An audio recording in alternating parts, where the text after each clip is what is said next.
गरीब नमो सबकी बंदी छोड़ पूर्ण परमेश्वर सदगुरु संत रामपाल जी महाराज जी की जय हो। बंदी छोड़ कबीर साहेब की जय हो। बंदी छोड़ गरीब जार जी महाराज जी की जय हो।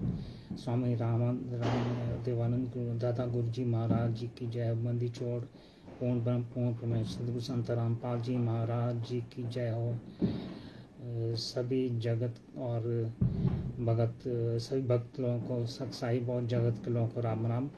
मैं परवेश कुमार हिमाचल प्रदेश से, मेरा मोबाइल नंबर है 9816979022 और ये ज्ञान अमृत षड्यंत्र का भी पुस्तक है। और जब तक परमात्मा की प्यारी आत्मा और जगत के लोग जुड़ते हैं तब तक मंगलाचरण कर लेते हैं। गरीब नमो नमो सतपुरुष को नमस्कार, गुरु की नहीं सुर नर मुनि जन साधवा, संतो सर्वसदी नहीं सतगुरु साहिब संत सबे दंडोतन प्रणाम। आगे पीछे मध्य हुए तीन कुंजा कुर्बान, नराकार निर्विषम काल जाल भय भंजनम, निर्लेपम निज निर्गुणम अकल अनुपे सुन्न धुनम, सोहम सुरति समाप्तम सकल समाना निरतले, उजल हिरंबर हरदम बेपरवाह है पार पार नहीं मध्यतम, जो सुमरे सुत होई जननायक गलताना, करो अनुग्रह सोई पारस पद परवाना, आदि गणेश मनाऊं गणनायक देवन देवा, चरण कवल्यो लाऊं आदि अंत करु सेवा, परम शक्ति सत्तम रिद्धि सिद्ध दाता सोई, अभिगत गुण अतीतम सत्य पुरुष निर्मोही, जगदम्बा जगदीशम मंगल रूप मुरारी, तन मन अर्पो शीशम भक्ति मुक्ति भंडारी, सुर नर मुनि जन ध्यावे ब्रह्मा विष्णु महेशा, शेष सहस मुख गावे पूजे आदि गणेशा, इंद्र कुबेर सरीका वरुण धर्म राय ध्यावे, सुमरत जीवन जी का मन इच्छा फल पावे, 33 कोटि धारा ध्यावे सहस 88, उतरे भव जल पारा कटी है यम की फांसी, 33 कोटि धारा ध्यावे सहस 88, उतरे भव जल पारा कटी है यम की फांसी। बंदी छोड़ पूर्ण सतगुरु संत रामपाल जी महाराज जी की जय हो। भारत दास गायत्री जी को सत साहिब, अरविंद दास जी को सत साहिब। भक्त जी आप दोनों से प्रार्थना है कि इस लिंक को जो सभी ग्रुपों फेसबुक व्हाट्सएप वगैरह में शेयर कर दें ताकि परमात्मा की सभी प्यारी आत्माएं और जगत के लोग जो हैं इस लाइव वीडियो में जो सच्चाई जानना चाहते हैं वो इस लाइव में जुड़ सकें। और सभी भक्तों को सत साहिब और जगत के लोगों को राम राम। ये ज्ञान अमृत एवं षड्यंत्र का पुस्तक है जिसे बिहार के गद्दार वकील शशि भूषण सिंह जी ने लिखा था और ये जो है 30 अप्रैल 2023 को बिहार के सासाराम के पटेल धर्मशाला में पुस्तक का विमोचन किया गया था। इस पुस्तक में सदगुरु संत रामपाल जी महाराज जी के सभी जो महत्वपूर्ण केस हैं जिसमें जो है FI नंबर 426 सरकारी कार्य में बाधा डालना, FI नंबर 427 बंधक बनाने केस, FI नंबर 428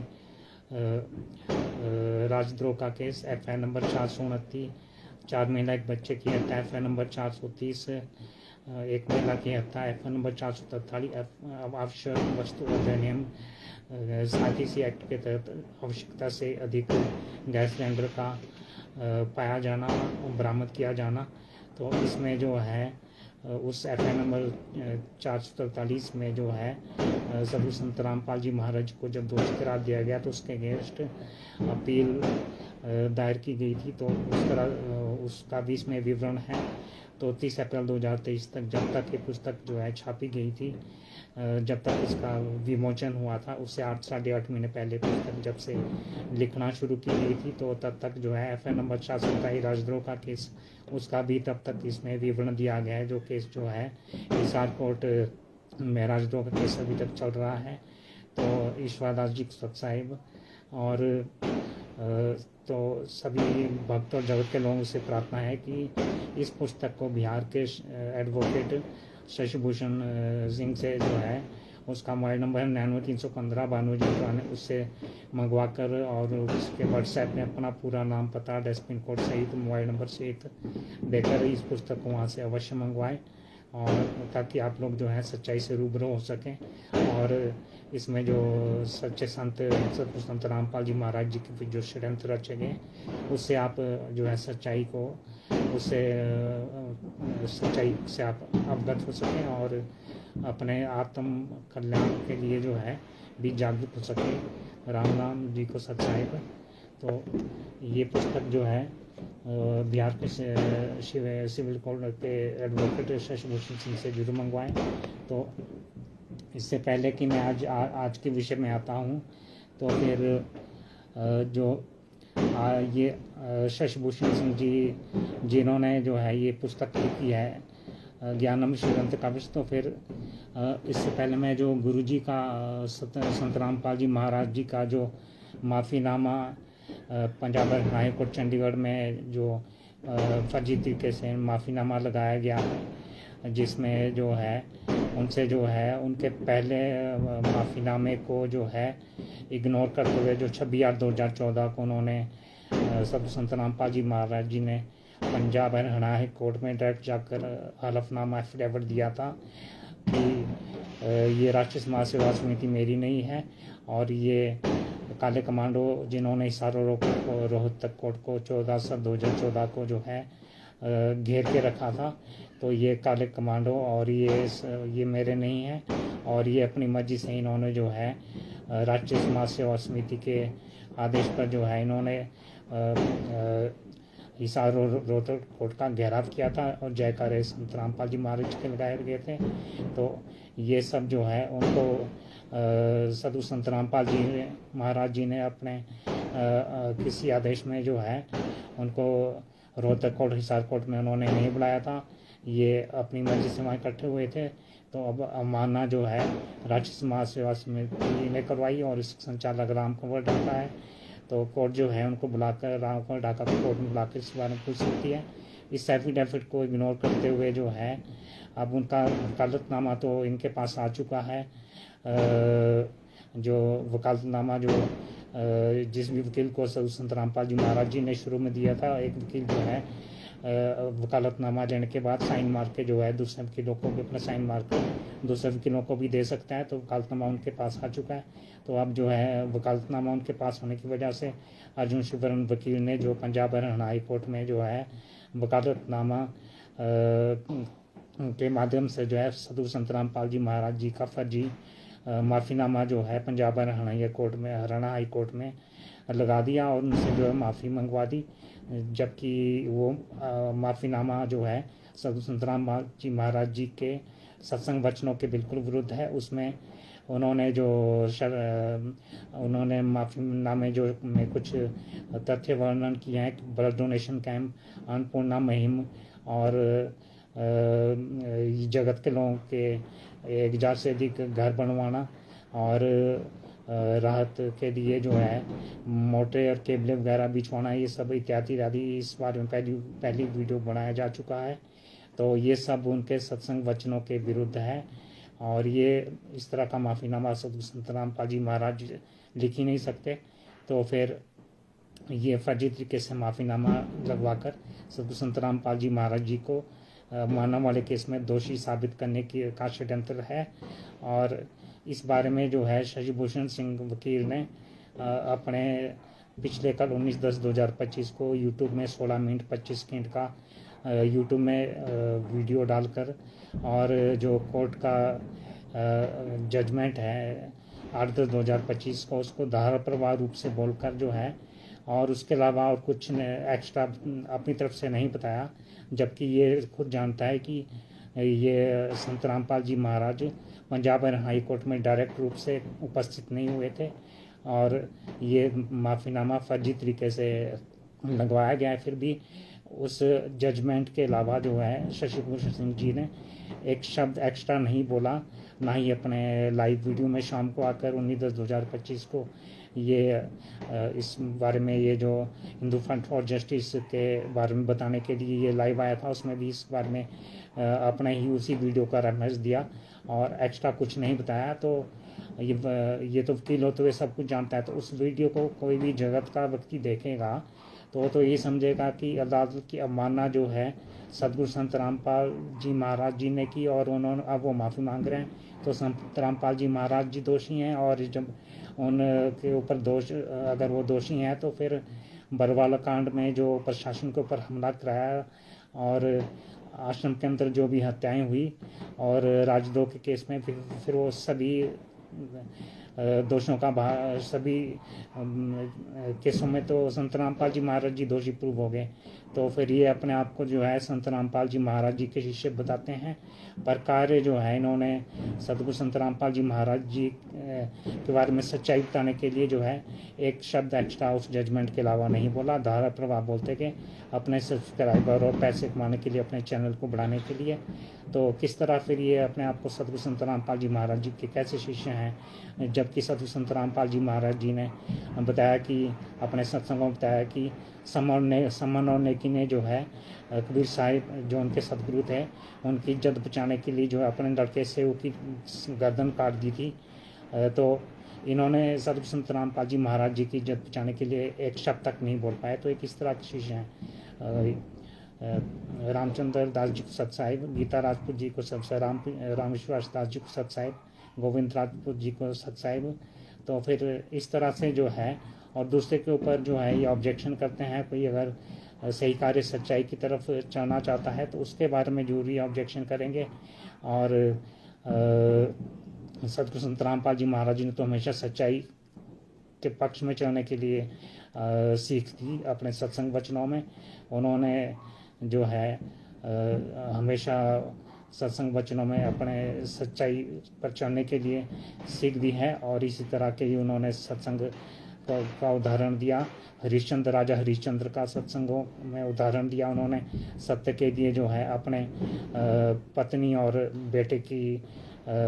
बेटे का बलिदान दे दिया।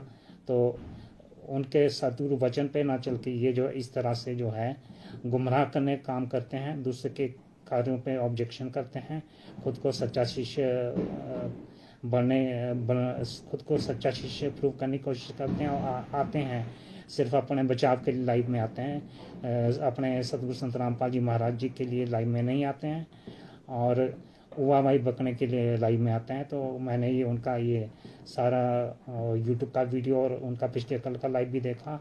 तो सिर्फ उवाबाई सिर्फ थोड़ी सी जानकारी हिंदू फ्रंट फॉर जस्टिस के केस के बारे में दी, उसके बाद सारा उवाबाई बकते रहे। शुरू के 5-10 मिनट तो ये अपने लिंक को शेयर करने में ही जो है बिता देते हैं। उसके बाद जो है एक बार मंगलाचरण करेंगे तो फिर भक्त नहीं जुड़े होंगे तो दूसरी बार मंगलाचरण शुरू कर देंगे।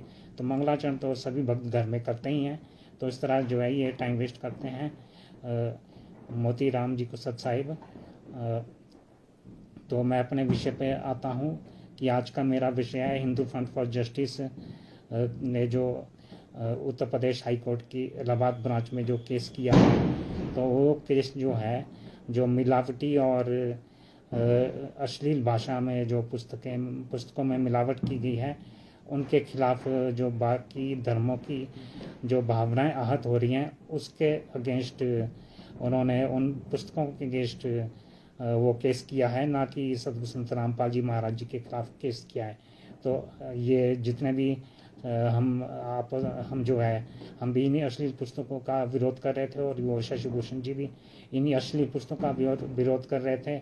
और इसके अलावा जो भी उनके साथ भक्त जुड़े हुए हैं शशि भूषण जी के साथ, वो भी तो इन अश्लील पुस्तकों मिलावटी पुस्तकों के खिलाफ ही बोल रहे थे। तो आप कैसे ये केस संत रामपाल जी महाराज जी के विरुद्ध हो गया? ये तो अश्लील पुस्तकों और अश्लील और मिलावटी पुस्तकों के विरुद्ध ही केस है ना। तो इस केस की जब आप डिटेल में जाएंगे तो आप लोग खुद निर्णय लें कि ये जो हिंदू फ्रंट फॉर जस्टिस ने जो लखनऊ ये उत्तर प्रदेश हाई कोर्ट के इलाहाबाद ब्रांच में जो केस किया है, तो फिर ये संत रामपाल जी महाराज जी के विरुद्ध केस किया है या फिर मिलावटी और अश्लील पुस्तकों के विरुद्ध केस किया है, जिसका विरोध वो शशि भूषण जी और उनके साथ लगे हुए भक्त भी लगातार करते आ रहे हैं। तो इसका निर्णय जो आप अपने विवेक से कीजिएगा गोविंद राजपूत जी को साहब। तो इसके बारे में फिर मैं आपको हिंदू फ्रंट फॉर जस्टिस के बारे में बताना चाहूँगा। और एक चीज़ और बताना चाहूँगा कि जब रामचंद्र जी ने इनका विरोध किया था शशि भूषण जी को, तो शशि भूषण जी का तो 2-3 घंटे ये लाइव आते थे, महीने में 5-6 बार, और गुरु जी के लिए कभी लाइव में नहीं आए। और अब अपने विचार के लिए और दूसरे पे कटाक्ष करने के लिए लाइव में आते हैं, अपने गुरु जी के लिए लाइव में नहीं आते, वो भाई बकने के लिए लाइव में आते हैं। तो ये जो केस है हिंदू फ्रंट फॉर जस्टिस का जो केस है, इसका मैंने जो भी है ई कोर्ट सर्विस ऐप से आपके अटल सत्य प्रमाण शीट में जो स्टेटस था इस हिंदू फ्रंट फॉर जस्टिस का, ये जो केस है इसमें ये केस है, इसमें जो ये केस है Hindu front for justice and 17 others इसमें पटिशनर हैं और रिस्पोंडेंट्स हैं उत्तर प्रदेश सरकार और 11 अन्य, और एक और उसमें अभी जोड़ा गया है हिसार जेलर, जिसको अभी 8/10/2025 जिसको अभी 14/10/2025 का जो अदालत का अंतरिम आदेश है उसमें हिसार जेलर को भी पार्टी बनाया गया है। तो फिर जो है अब कुल जो रिस्पोंडेंट हुए उसमें 13 हो गए हैं। और ये जो केस है इसका जो स्टेटस है मैं आपको जो है कैमरे पे दिखाना चाहूँगा। इसका जो स्टेटस कोर्ट सर्विस ऐप से निकाला था, इसको मैं कैमरे में दिखाना चाहूँगा। तो फिर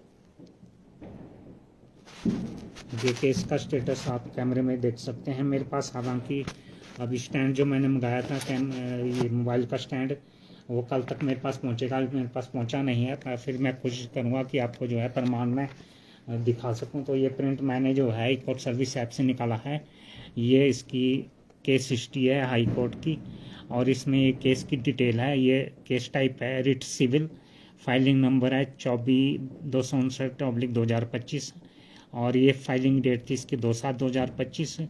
रजिस्ट्रेशन नंबर है 6381/2025। रजिस्ट्रेशन जिस डेट में रजिस्टर्ड हुआ है 4/7/2025 है। CNR नंबर है UPHC 02049/561/2025। तो फिर ये जो भी स्टेटस है ये आपको व्हाट्सएप के ग्रुप में जो है आपको भेजा गया है।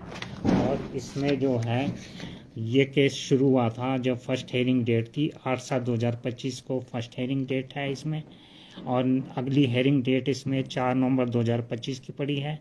और स्टेज जो केस है एज फ्रेश, मतलब एज फ्रेश ये वहाँ पर अभी लगेगा 4/11/2025 को। और कोरम में इन्होंने ये नंबर दिया है जो जज का कोरम होते हैं, बेंच टाइप है, डिवीजन बेंच, मतलब 2 जजों की बेंच इस केस को देख रही है, डबल बेंच। जुडिशियल ब्रांच है civil writs, cause list type है एडिशनल अनलिस्टेड लिस्ट, और स्टेट है उत्तर प्रदेश, और डिस्ट्रिक्ट है लखनऊ। तो इस तरह से ये स्टेटस मैंने जो है ये इसमें से निकाला था ई कोर्ट सर्विस ऐप से। और कोई अगर QR कोड से स्कैन करके निकालना चाहे तो QR कोड स्कैन करके भी निकाल सकता है। और इसमें पटिशनर और एडवोकेट ये हैं Hindu front for justice through its district को convener Shivanshu Dwivedi and 17 others. ये पहला पटिशनर है हिंदू फ्रंट फॉर जस्टिस। इसके एडवोकेट है रंजना अग्निहोत्री और उत्कर्ष प्रताप सिंह, अभिषेक दुबे, और दूसरा नंबर पे शिवांशु द्विवेदी है पटिशनर। तीसरे नंबर पे साध्वी जगदम्बा, चौथा है ब्रह्मचारी रामानंद, पांचवा उज्ज्वल शांडिल्या। और इसके अलावा जो है आगे की डिटेल मैं आपको दिखा देता हूँ। इसमें जो है छठे नंबर पर जो है धीरेन्द्र मिश्रा, 7वें नंबर पर कुलदीप तिवारी, और इसी तरह से जो है 8वें नंबर पर है ये 8वें नंबर पर वंदना कुमार एडवोकेट, और 9वें पे है जे आर राय एडवोकेट, 10वें पे संदीप तिवारी, 11वां राहुल श्रीवास्तव एडवोकेट, और 12 अखिलेंद्र द्विवेदी एडवोकेट, 13 राजीव अवस्थी, 14 हेमंत तोसवार, 15वां हिमांशु जोशी, 16वां पंकज कुमार अग्निहोत्री, 17वां है राघवेंद्र मिश्रा, 18वां है संध्या दुबे एडवोकेट। तो ये 18 इसमें जो है पटिशनर्स हैं, और इसके अलावा जो है जो इसमें रिस्पोंडेंट्स हैं, मतलब जो इस पटिशनर जो उन्होंने पटिशन रिट दायर की है उसका जवाब देने के लिए सबसे पहला है state of UP through principal secretary home department Lucknow and 11 others, मतलब उत्तर प्रदेश सरकार अपने प्रधान सचिव के माध्यम से गृह विभाग लखनऊ और 11 अदर्स इसमें जो है रिस्पोंडेंट्स हैं जो कि रिट का उत्तर देंगे। एडवोकेट CSC है ये उत्तर प्रदेश सरकार की तरफ से। दूसरे नंबर पर है डिस्ट्रिक्ट मजिस्ट्रेट लखनऊ। तीसरे नंबर पे union of India through secretary home new Delhi, advocate उनकी तरफ से ASGI। नंबर 4 पे union of India through secretary ministry of information and broadcasting new Delhi, मतलब यूनियन ऑफ इंडिया ये अपने मंत्रालय अपने जो उनका मंत्रालय का जो सचिव है उसके माध्यम से इंफॉर्मेशन सूचना और प्रसारण विभाग नई दिल्ली। 5वां है secretary ministry of electronics and information technology new Delhi, मतलब सचिव इलेक्ट्रॉनिक्स और सूचना तकनीकी मंत्रालय न्यू दिल्ली। 10वां है ये Twitter corporation 8th floor the estate 121 Dickenson road Bangalore. ये 6 इसमें रिस्पोंडेंट ये हो गए। और 7वां है इसमें ये गूगल सिग्नेचर टावर्स गुरुग्राम। 8वां है YouTube Google LLC India licence office new Delhi. 9वां प्रचार प्रसार समिति एंड सर्वसंगत through its secretary Satlok Ashram Tohana road, ये हरियाणा बरवाला इसमें लिखना है भूल गए हैं। तो फिर ये यहाँ पर तो ये तो जो भी है प्रचार प्रसार समिति एंड सर्वसंगत कैसे इसमें रिस्पोंडेंट हो सकती है, ये तो इनका यहाँ पर तो इनको कुछ नहीं मिलेगा। और ये सतलोक आश्रम बरवाला तो 2014 से जब से बरवाला कांड हुआ है 18 नवंबर 2014 से पुलिस के कब्जे में है। 10वां है कबीर प्रिंटर्स न्यू दिल्ली जो कि फर्जी एड्रेस ही अपनी पुस्तकों में डालते हैं, जबकि कबीर प्रिंटर्स में वहाँ पर जो है कोई पुस्तक का प्रिंटिंग प्रेस नहीं है। 11वां है नामदान सेंटर ऑफ रामपाल लखनऊ का नामदान सेंटर। और 12वें नंबर पे संत रामपाल जी महाराज थ्रू जेलर हरियाणा, ये 12वें लास्ट नंबर पे सदगुरु संत रामपाल जी महाराज थ्रू हरियाणा का जो जेलर है उसके माध्यम से। और 13वें नंबर पे इन्होंने जो है अब 13वें नंबर पे इन्होंने जो है 13वें नंबर पे इन्होंने सेंट्रल जेल 2 नंबर के ही सेंट्रल जेल नंबर 2 हिसार के जेलर को इन्होंने ऐड किया है, लालचंद छिंपा जी को सत साहिब। और वो क्यों ऐड किया है तो उसका रीज़न आपको पता, आप खुद ही जान जाएंगे। और एक्ट्स हैं इसमें membrane acts not mentioned, membrane के तहत ये रिट दायर की है, एक्ट मेंशन नहीं है। कैटेगरी डिटेल है इसमें, ये कैटेगरी डिटेल आप देख सकते हैं। दूसरी कोई पिटीशन इसमें कोड बुक में जो इनका रिकॉर्ड है उसमें ऐसी कोई दूसरी पिटीशन नहीं दायर की गई है। और उसके अलावा आगे आपको इसकी आईए डिटेल्स दिखा देता हूँ। तो आईए डिटेल्स में जो है ये इनके आईए नंबर पड़े थे शुरू से पहले, एक आईए 1/2025 ये है मिसलिनियस में, और इसकी 4/7/2025 को डेट ऑफ फाइलिंग थी। और उसके बाद जो है उसके बाद फिर इस तरह ये जब सुनवाई हो रही है तो उसके ये आईए नंबर पढ़ते जा रहे हैं। और ये 16/7/2025 का है। उसके बाद फिर जो है आईए 3/2025, 27/8/2025 का इसमें आईए नंबर वगैरह जो भी है। तो ये पूरा ई कोर्ट सर्विस एक्ट से जो भी स्टेटस है ये आप इसमें देख पढ़ सकते हैं, जो आपको पहले व्हाट्सएप के ग्रुपों में भेज दिया गया है, तो वहीं से भी आप देखा होगा आप लोगों ने। ये तीसरा आईए नंबर है, क्लासिफिकेशन इसमें डिसमिसल है 27/2025 की। और इसके अलावा ये उसी का जो है आईए नंबर का स्टेटस 4/7/2025 का स्टेटस जो है ये पेंडिंग है। और फिर जो है उसके बाद 16/7/2025 का भी जो है ये 18/7/2025 को जिसकी अगली डेट पड़ी थी, तो ये भी पेंडिंग उस टाइम चल रहा था। और उसके अलावा ये सारे आईए स्टेटस जो भी है ई-कोर्ट सर्विस ऐप से निकाले गए हैं, तो आप जो है इस पर अपने मोबाइल में भी जो है जो स्क्रीनशॉट आप खींच के भेजे गए थे उनसे आप इनको देख सकते हैं। ये उसी का प्रिंट मैंने निकाला है। और ये इसमें जो है ये cause list history of case hearing है। ये फ्रेश लिस्ट में जज रंजन रॉय, ओम प्रकाश शुक्ला है। ये इस तरह फ्रेश लिस्ट में ये चल रहा है, जज रंजन रॉय, ओम प्रकाश शुक्ला है। और उसके बाद फिर जो है उसके बाद आगे जो है इसी तरह से ये जो है वही जज आगे चल रहे हैं। एडिशनल लिस्ट में जो कोर्ट का जो कॉज लिस्ट होता है जिसमें लिस्ट लगती है कौन सा केस कब कब लगा है, तो उसमें ये इनके रंजन राय मनीष कुमार ये जो है पहले ओम प्रकाश शुक्ला थे, उसके बाद रंजन राय मनीष कुमार जो है इसमें जज थे। उसके बाद फिर जो है संगीता चंद्र और ब्रिजराज सिंह ने केस की सुनवाई की। उसके बाद शेखर बी शरफ और प्रशांत कुमार ने केस की सुनवाई की है। तो ये इसमें जजेस हैं। और ये जो है पहले जो है ये 8/7/2025 को फ्रेश लगा था, उसके बाद 10/7/2025 को, उसके बाद 15/7/2025 को, उसके बाद जो है ये केस जो है 1/8/2025 को फ्रेश लगा था। उसके बाद 25/8/2025 को भी गैस फ्रेश लगा है। उसके बाद 1/9/2025 को फ्रेश लगा। फिर अब अगली डेट जो है इसमें ये 14/10/2025 को लगा था। उसके बाद जिसमें कोर्ट का ऑर्डर आप लोगों को अंग्रेजी हिंदी में दोनों में भेजा गया है।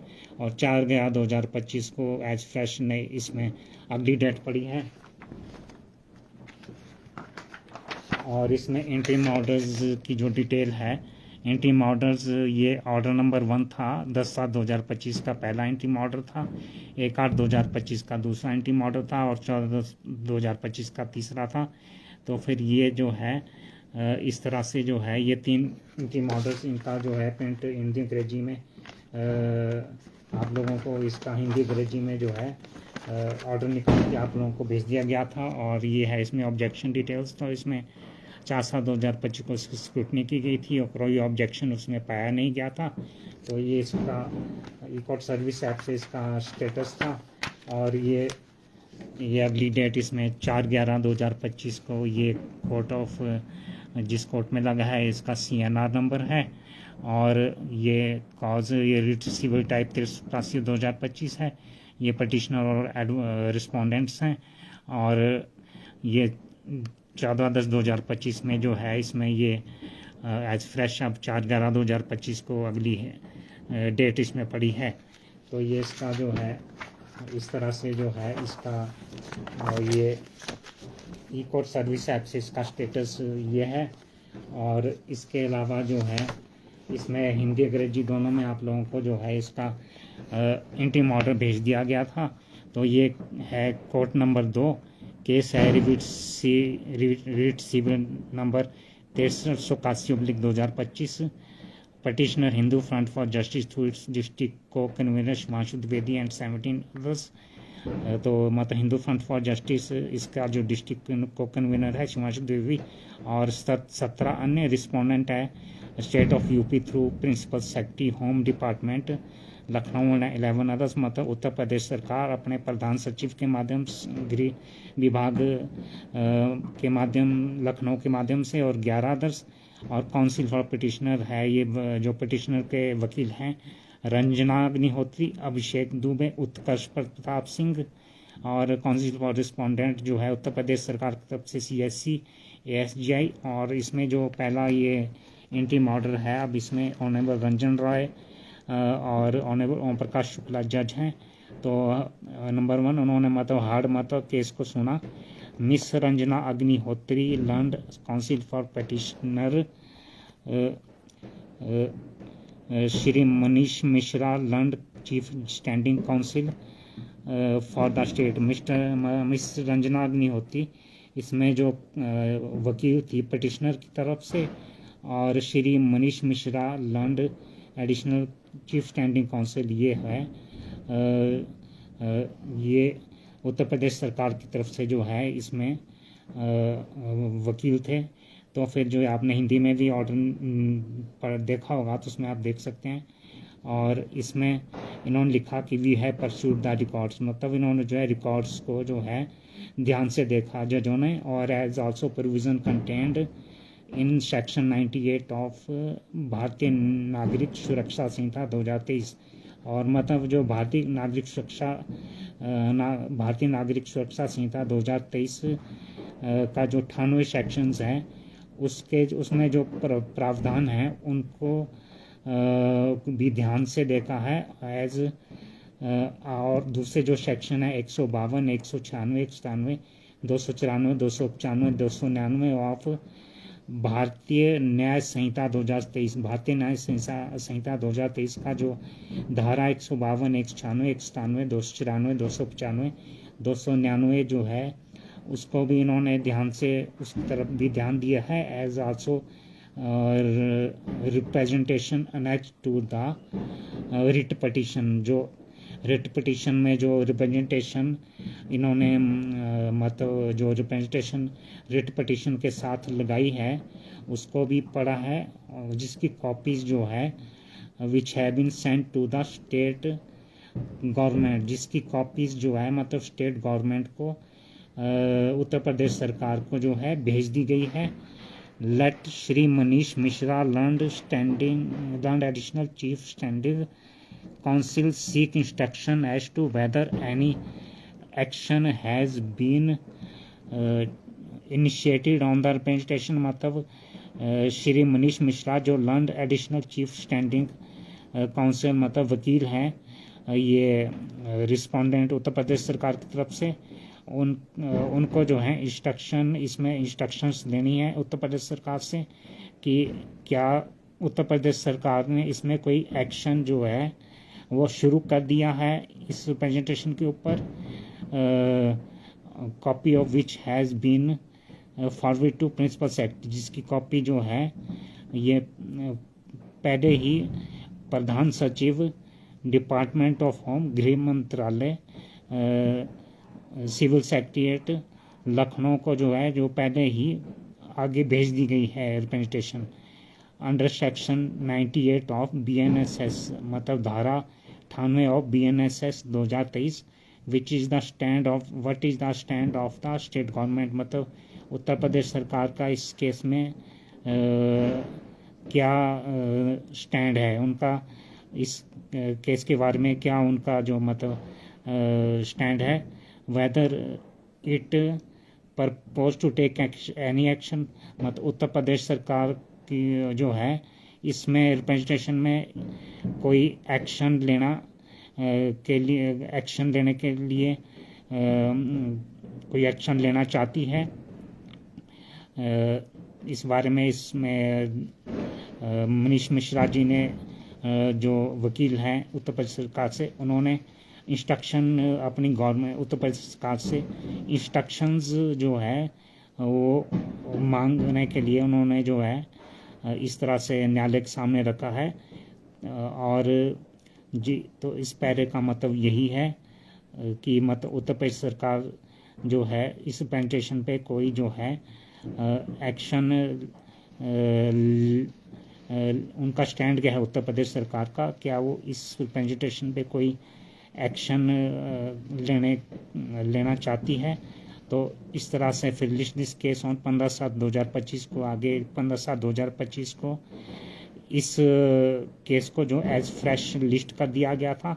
After receipt of instruction we will consider issuance of notice if necessary to private opposite parties. मतलब जो इंस्ट्रक्शन सरकार की तरफ से मिलेंगी उसके बाद जो है न्यायालय जो है जो प्राइवेट ऑपोजिट पार्टीज जो भी हैं उनको इंस्ट्रक्शंस उनको जो है नोटिस इशू करना अगर ज़रूरी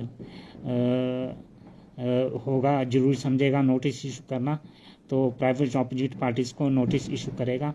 ओम प्रकाश शुक्ला जज, रंजन रॉय जज, और ये ऑर्डर है 10/7/2025 का ये ऑर्डर है।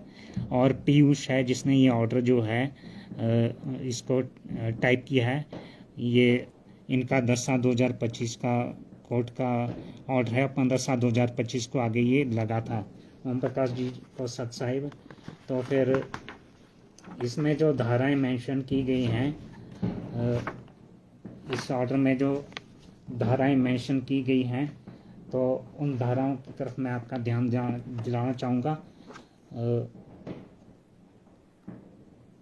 इस ऑर्डर में जो धाराएं लिखी गई हैं, BNSS 2023 की जो धारा है 98, ये पेज 36 और 37 पे है। BNS 2023 का जो भारतीय नागरिक सुरक्षा संहिता की जो पुस्तक है, और ये जो है भारतीय नागरिक सुरक्षा संहिता जो है ये दंड प्रक्रिया संहिता 1973 को निरस्त करने वाला नया कानून है, भारतीय नागरिक सुरक्षा संहिता 2023। और इसके अलावा BNS 2023 की सेक्शन 152, 196, 197, 294, 295, 299 इसमें इन सेक्शंस का हवाला दिया गया है। तो ये जो BNSS 2023 सेक्शन 98 जो ये कानून है BNSS 2023, और इसका जो है ये धारा 98 ये पुस्तक है, ये भारतीय नागरिक सुरक्षा संहिता 2023 एक्ट नंबर 46 2023, और ये 1/7/2024 से लागू हुआ था। भारतीय राजपत्र में प्रकाशित हुआ था। और ये कोड ऑफ क्रिमिनल प्रोसीजर 1973 का उस पुराने कानून को निरस्त करता है। नीचे आप हिंदी में पढ़ सकते हैं। भारतीय नागरिक सुरक्षा संहिता 2023 का अधिनियम नंबर 46, अधिनियम संख्या 46, और दंड प्रक्रिया संहिता 1973 का उसको निरसित करती है, मतलब कैंसिल करती है। तो फिर ये जो है इसमें ये डिजिटॉप संस्करण है, एक साइड अंग्रेजी में, दूसरी साइड हिंदी में इसमें दिया गया है इसी पुस्तक में विवरण। और 2025 का ये अपडेटेड है 2025 तक, और ये इसका मूल्य है 650 रुपये। तो फिर इस पुस्तक में जो है अब ये इसका जो है आप इसमें देख सकते हैं भारतीय नागरिक सुरक्षा संहिता 2023, और ये प्रोफेशनल बुक पब्लिशर्स दिल्ली की तरफ से यहाँ से ये प्रकाशित हुई है। द्विभाषी संस्करण है, एक साइड अंग्रेजी में, दूसरी साइड उसी पेज पे हिंदी में है। और इसका जो है ये इसका published by professional book publishers है। 3520/2 छोटानी मंजिल, निकोलसन रोड, मोरी गेट, दिल्ली 110006। ये इनके फ़ोन नंबर है, ईमेल है और वेबसाइट है। तो ये यहाँ से ये प्रोफेशनल बुक पब्लिशर्स ने इसको पब्लिश किया है। और ये जो है printed at city press Delhi से प्रिंट हुई है। तो फिर ये इस पुस्तक का जो है ये भारतीय नागरिक सुरक्षा संहिता 2023, इसमें जो ये धारा जो इन्होंने मेंशन की है, तो ये इसकी विषय सूची है। इस साइड अंग्रेजी में है, दूसरी साइड हिंदी में है। तो फिर इसमें ये धारा मेंशन की गई है, ये आप देख सकते हैं। धारा 1, 2, 3, 4, 5, और ये इसमें जो है धारा 25 तक है। तो मैं आपको जो है जो इसमें कोर्ट के अंतरिम आदेश में धारा 98 का विवरण दिया गया है। तो ये धारा 98 के बारे में आपको बताता हूँ कि धारा 98 और इन धाराओं को जो आप पढ़ेंगे तो इनसे आप निर्णय कर पाएंगे कि ये जो केस है ये संत रामपाल जी महाराज जी के विरुद्ध है या अश्लील और मिलावटी पुस्तकों के विरुद्ध है, और ये सच्चाई के पक्ष में है या झूठ के पक्ष में है। तो जैसे ये बोलते हैं शशि भूषण जी और इनके भक्त कि ये संत रामपाल जी महाराज जी को पार्टी बनाया है, तो पार्टी बनाने का मतलब क्या उनके अगेंस्ट हो गया ये जो रिट पटिशन दायर की गई है हिंदू फ्रंट फॉर जस्टिस की तरफ से, तो ये उनके विरुद्ध है या फिर सच्चाई के पक्ष में है। सतगुरु संत रामपाल जी महाराज जी ने सच्चाई बताई थी पूरी दुनिया को, तो उसी तरह जो है उन्होंने ये कहा था कि और परमात्मा का वचन है कि जबरदस्ती ना करना, जो आपके ज्ञान पे चले काल के वो काल का, और जो परमात्मा के ज्ञान पे चले वो परमात्मा का। तो इसमें जो है जब आप धाराएं पढ़ेंगे उसमें से स्पष्ट होगा कि ये केस है क्या और इसमें क्या सजा क्या प्रावधान है, और ये जो केस है ये मिलावटी अश्लील पुस्तकों के विरुद्ध है या फिर संत रामपाल जी महाराज जी के विरुद्ध है। तो इस तरह से जैसे शशि भूषण जी भ्रमित करते हैं, तो आप लोग खुद निर्णय दें कि ये सदगुरु संत रामपाल जी महाराज जी के विरुद्ध केस है, रिट है, या फिर अश्लील और मिलावटी पुस्तकों के विरुद्ध है। तो ये धारा 98 है, कुछ प्रकाशनों के जब्त होने की घोषणा करने और उनके लिए तलाशी वारंट जारी करने की शक्ति। ये जो है पेज नंबर 36 पे, ये पेज नंबर 36 और 37 पे मैं आपको ले चलता हूँ, उसमें ये धारा मेंशन की गई हैं। तो फिर ये है, ये धारा 98 है इसकी, ये है, इसमें ऊपर आप देख सकते हैं भारतीय नागरिक सुरक्षा संहिता 2023, इसका पेज नंबर 36 ये अंग्रेजी में है, और दूसरी साइड इसी का पेज नंबर 36 ये हिंदी में है, भारतीय नागरिक सुरक्षा संहिता 2023।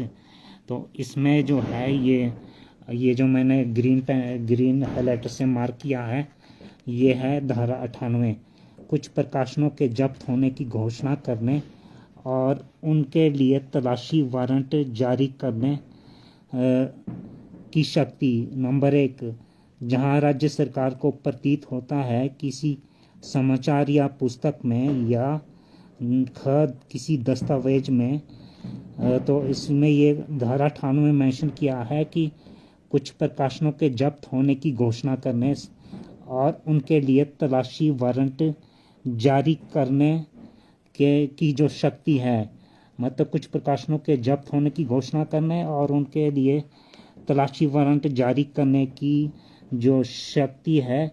नंबर 1, जहां राज्य सरकार को ऐसा लगता है, मतलब प्रतीत होता है कि किसी समाचार पत्र या पुस्तक में और किसी दस्तावेज में। तो उसके बाद अगले पेज पे है 37 पेज पे, चाहे वह कहीं भी मुद्रित हुई हो, ऐसी कोई बात अंतर्विष्ट है जिसका प्रकाशन भारतीय न्याय संहिता 2023 का 45 की धारा 152 या धारा 196 या धारा 197 या धारा 294 या धारा 295 या धारा 299 के अधीन दंडनीय है, मतलब इन धाराओं के तहत दंडनीय है। वहाँ राज्य सरकार ऐसी बात अंतर्विष्ट करने वाले समाचार पत्र के अंक की प्रत्येक प्रति का और ऐसी पुस्तक या अन्य दस्तावेज की प्रत्येक प्रति का सरकार के पक्ष में जब्त कर लिए जाने की घोषणा अपनी राय के आधारों का कथन करते हुए अधिसूचना द्वारा कर सकेगी। मतलब ऐसी पुस्तकों को जो है जब्त करने जाने के लिए घोषणा अपनी राय को आधारों का कथन करते हुए, उसका आधार बताते हुए अधिसूचना द्वारा जो है उनको जब्त कर सकेगी। और तब भारत में जहाँ भी वह मिलें, मतलब भारत में जहाँ भी वह पुस्तकें मिलें, इस तरह की कोई भी पुस्तक कोई भी पुलिस अधिकारी उसे अभिगृहित कर सकेगा। और कोई मजिस्ट्रेट उप निरीक्षक से अनिम्न पंक्ति के किसी पुलिस अधिकारी को किसी ऐसे परिसर में जहाँ ऐसे किसी अंक की कोई प्रति या ऐसी कोई पुस्तक या अन्य दस्तावेज या उनके होने का उचित संदेह है, वहाँ पर मतलब जहाँ भी ऐसी पुस्तक या दस्तावेज होने का उचित संदेह है वहाँ प्रवेश करने और उसके लिए तलाशी लेने के लिए वारंट द्वारा प्राधिकृत कर सकेगा, मतलब ऑथोराइज कर सकेगा वहाँ पर जो है प्रवेश करने के लिए और उसकी तलाशी लेने के लिए वारंट जारी करके उसको जो है वहाँ पर अथॉरिटी मिल जाएगी उन पुस्तकों को जो है वहाँ पर जाकर प्रवेश करके उनकी तलाशी लेने के लिए। और इसका इस धारा में और धारा 99 में का है समाचार और पुस्तक के वे ही अर्थ होंगे, मतलब समाचार और पुस्तक के वही अर्थ होंगे जो प्रेस और पुस्तक रजिस्ट्रीकरण अधिनियम 68 का 25 में है। ख दस्तावेज के अंतर्गत रंग चित्र, रेखा चित्र या फोटो चित्र या अन्य दृश्य रूप भी हैं, मतलब दस्तावेज में जो अंतर्गत जो रंग चित्र होते हैं, रेखा चित्र होते हैं, रेखाओं से जो चित्र बनते हैं या फोटो वगैरह होते हैं, फोटो चित्र का अन्य दृश्य रूप भी है। और नंबर 3, इस धारा के अधीन पारित किसी आदेश का या किसी भी कार्रवाई को किसी न्यायालय में धारा 99 के उपबंधों के अनुसार ही प्रश्नगत किया जाएगा, अन्यथा नहीं। तो फिर मतलब इस धारा के अधीन पारित किसी आदेश या किसी भी कार्रवाई को किसी न्यायालय में धारा 99 के उपबंधों के अनुसार ही प्रश्नगत किया जा सकता है न्यायालय में, अन्यथा नहीं किया जा सकता। तो ये है इसकी धारा 98 BNSS 2023 की धारा 98 जो इन अश्लील पुस्तकों और मिलावटी पुस्तकों के विरुद्ध, जो इन अश्लील और मिलावटी पुस्तकों के विरुद्ध जो ये BNSS 2023 की धारा 98 ये बोलती है। तो इस तरह से जो है इस अंतरिम आदेश में जो है ये BNSS 2023 की धारा 98 का दिया गया है। इसके अलावा BNS 2023 की भारतीय न्याय संहिता की 2023 की धारा 152 का विवरण दिया गया है। तो फिर इसमें जो है ये है भारतीय न्याय संहिता 2023 act number 45 of 2023, repealing Indian penal code 1860, मतलब भारतीय न्याय संहिता 2023 और ये 2023 का अधिनियम नंबर 45 है और ये 1/7/2024 से प्रभावी है। ये भारतीय राजपत्र में जो है 1/7/2024 को प्रकाशित हुआ, तभी से ये जो है अफेक्टिव प्रभावी हुआ। और ये भारतीय दंड संहिता जो पुराना कानून था, भारतीय दंड संहिता 1860 का, उसको ये निरस्त करता है। और इसमें ये इसका द्विभाषी संस्करण है, जैसे ये पीछे था BNSS का, उसी तरह ये BNS का डिजिटॉक द्विभाषी संस्करण है। एक साइड अंग्रेजी में, दूसरी साइड हिंदी में, और इसका प्राइस है 390 रुपये। 2025 का ये संस्करण है। हालांकि ये जो है इसमें पीछे कुछ में कुछ ये छूट थी, तो हमें जो है पुस्तक सस्ती में मिली है, ऑनलाइन ये मंगाई गई है। और ये है भारतीय न्याय संहिता 2023 वही, और ये जो है प्रोफेशनल पब्लिशर्स DD से प्रकाशित है, ये आप देख सकते हैं इसको पूरा। और राहुल चौधरी जी को सतसाहिब, थावर चंद अहिर जी को सतसाहिब। तो इसका ये जो है ये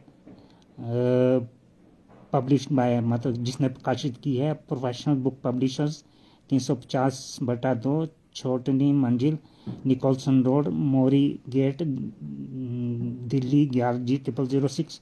ये इनके फ़ोन नंबर, ईमेल और ये वेबसाइट है। ये उसी तरह मैं आपको दिखा रहा हूँ जिस तरह सदगुरु संत रामपाल जी महाराज जी हमारे को सत्संगों में दिखाते थे कि किसी पुस्तक की असलियत की पहचान क्या होती है, उसके पब्लिशर, प्रकाशक वगैरह कौन होते हैं। और ये टाइप सेटिंग है professional book publishers, computer division Delhi, printed at city press Delhi. तो ये पहचान होती है किसी पुस्तक के असली नकली होने की। तो जो मिलावटी और नकली पुस्तकें हैं उनका जो प्रकाशक जो है उनका जहाँ पर वो प्रकाशित हुई हैं, तो वो तो सारा जो है फर्जीवाड़ा है। वो भवाना इंडस्ट्रियल एरिया में जो शो करते हैं वहाँ पर कोई प्रिंटिंग प्रेस नहीं है, लेखक संत रामपाल जी महाराज जी का फोटो लगाकर लेखक संत रामपाल जी महाराज शो कर देते हैं, जो कि फर्जी है। संत रामपाल जी महाराज जी ने वो पुस्तकें नहीं लिखी।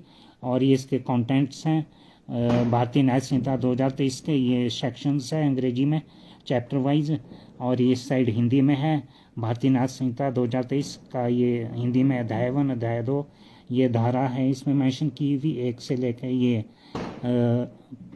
20 तक।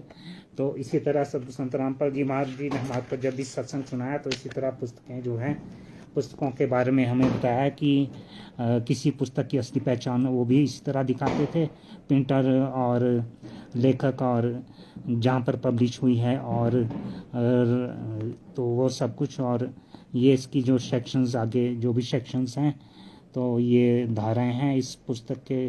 तो और इसकी जो है जो न्यायालय ये इसमें धारा 44 तक है इसमें मेंशन किया हुआ। तो इसका जो है BNS की धारा 152 पे आपको ले चलता हूँ। तो BNS 2023 की धारा 152 जो है ये है इसमें विषय सूची में धारा 145 से शुरू हुई अध्याय 7 में इसकी धारा 152 ये है, भारत की संप्रभुता एकता और अखंडता को खतरे में डालने वाला कार्य। ये पेज नंबर 59 पे है। तो मैं आपको इस पे ले चलता हूँ पेज नंबर 59 पे।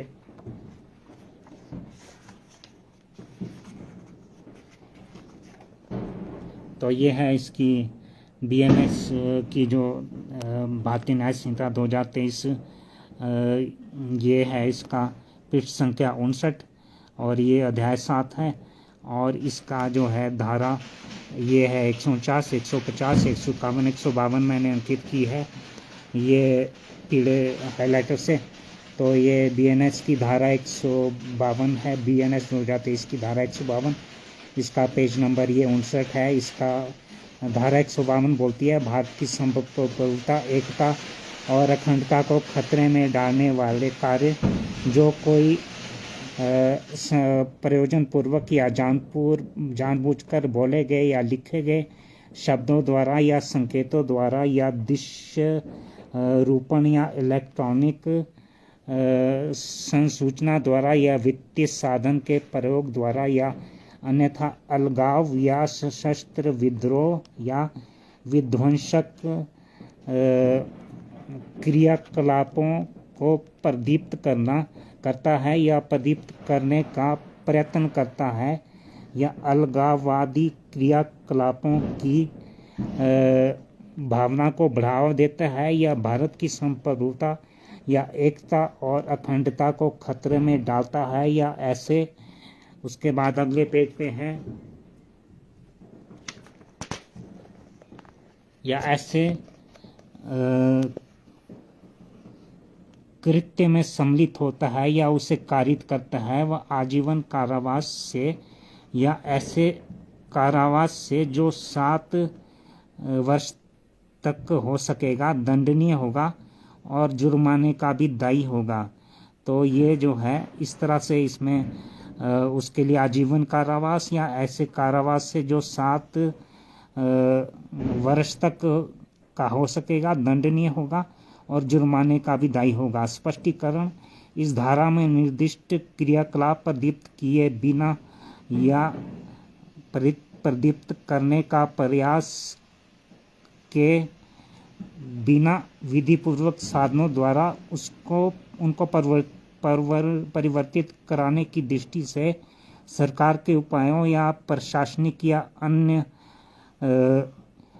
क्रिया के प्रति अनुमोदन प्रकट करने वाली टीका टिप्पणियां इस धारा के अधीन अपराध का गठन नहीं मानी का अधीन अपराध का गठन नहीं करती हैं। तो ये है इसमें जो है ब्रजेश मीना जी को सत्साहिब। तो इसमें जो है ये इसमें धारा 152 के बारे में बताया गया है। मतलब जो एक्सप्लेनेशन जो इन्होंने दी थी मतलब comments expressing disapprobation of measures और एडमिनिस्ट्रेटिव और other action of the government with a view to obtain their attention by lawful means without exciting or attempting to excite the activities referred to in this section do not constitute an offense under this section.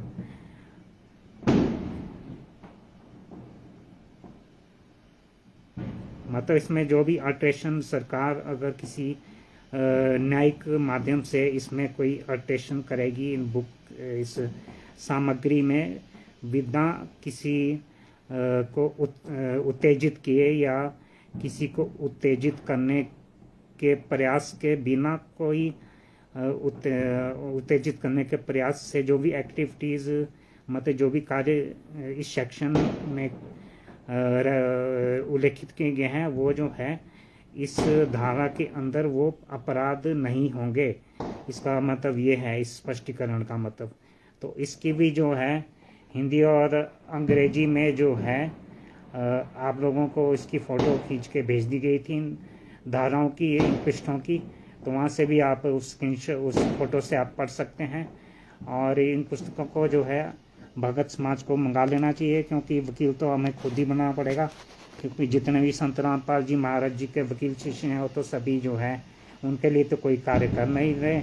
तो वो बोलते हैं ना, कह करावे साइया मन में लहर उठाए, दादू धर जी भरे आप बगन हो जाए। मतलब सदगुरु संत रामपाल जी महाराज जो है जिसके ऊपर कृपा कर देंगे वो जो है उसके माध्यम से अपना कार्य करवा लेंगे और महिमा अपने शिष्य पे छोड़ देते हैं और खुद जो है वो हट जाते हैं। और सदगुरु मेहरबान तो गदा पहलवान, सदगुरु की दया से जो है सदगुरु तो भैंसे से भी मंत्र बुला सकते हैं, तो हम तो फिर भी इंसान हैं। तो जब कोई वकील जो है सदगुरु संत रामपाल जी महाराज जी का कोई वकील उनके पक्ष में कार्य नहीं कर रहा और जो वकील करने के लिए आश्वासन दे के जिसने इतना समय हमारा और हमारा सदगुरु का बर्बाद किया, 3 साल 4 साल, जब वो जो है कार्य नहीं कर रहे हैं तो अब वकील हमें ही बनना पड़ेगा। और सदगुरु संत रामपाल जी महाराज जी की दया से हम ये वकील भी बन सकते हैं और मुजफ्फरनगर के हरीश की तरह नहीं कि अपने सदगुरु को छोड़ के किसी और पे आसक्त हो जाएं कि 35 साल पुराना वकील ये भला कैसे गलत हो सकता है। तो सबसे बड़े वकील तो हमारे सदगुरु संत रामपाल जी महाराज जी हैं। वो बोला है ना सदगुरु संत रामपाल जी महाराज जी ने कि कर ले वकील मुकदमा भारी है, तो वकील जो है सदगुरु संत रामपाल जी महाराज जी ही हमें बनाएंगे। लालचंद छिंपा जी को सत साहिब उन्हीं के दया से मैं आपके सामने ये सब कुछ प्रस्तुत कर पा रहा हूँ, नहीं तो मेरी क्या औकात है कि मैं इन चीज़ों को सामने रख सकूँ। तो उसके बाद फिर जो है BNS की धारा 196 का वर्णन दिया गया है। तो BNS 196 की जो धारा BNS 2023 की धारा 196 क्या बोलती है, ये है BNS, इसमें जो मैं आपको दिखाता हूँ पुस्तक में BNS 196 की धारा ये है इसी का भारतीय न्याय संहिता 2023 का ये पेज नंबर 70 है और ये है पीले हाइलाइटर से मार्क किया हुआ। ये धारा 196 है BNS 2023 की। धर्म, मूलवंश, जन्म स्थान, निवास स्थान, भाषा आदि के आधारों पर विभिन्न समूहों के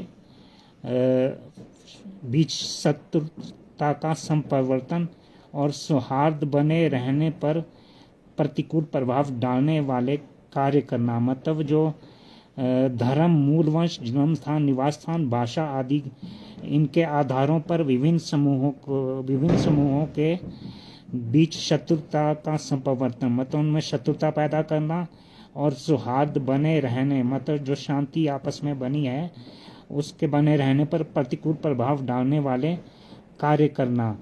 नंबर 1 जो कोई नंबर का बोले गए या लिखे गए शब्दों या द्वारा या संकेतों द्वारा या दृश्य रूपणों द्वारा या इलेक्ट्रॉनिक संसूचना के माध्यम से या विभिन्न धार्मिक, मूलवंशीय या भाषाई या प्रादेशिक समूहों, जातियों या समुदायों के बीच असौहार्द, मतलब अशांति या शत्रुता, घृणा या वैमनस्य की भावनाएं, धर्म, मूलवंश, जन्म स्थान, निवास स्थान, भाषा, जाति या समुदाय के आधारों पर या अन्य किसी भी आधार पर संपरिवर्तित करता है या संपरिवर्तित करने का प्रयत्न करता है, जैसा कि इसमें मेंशन किया है कि दृश्य रूपों, जैसे वो दृश्य रूप में इन्होंने शिवलिंग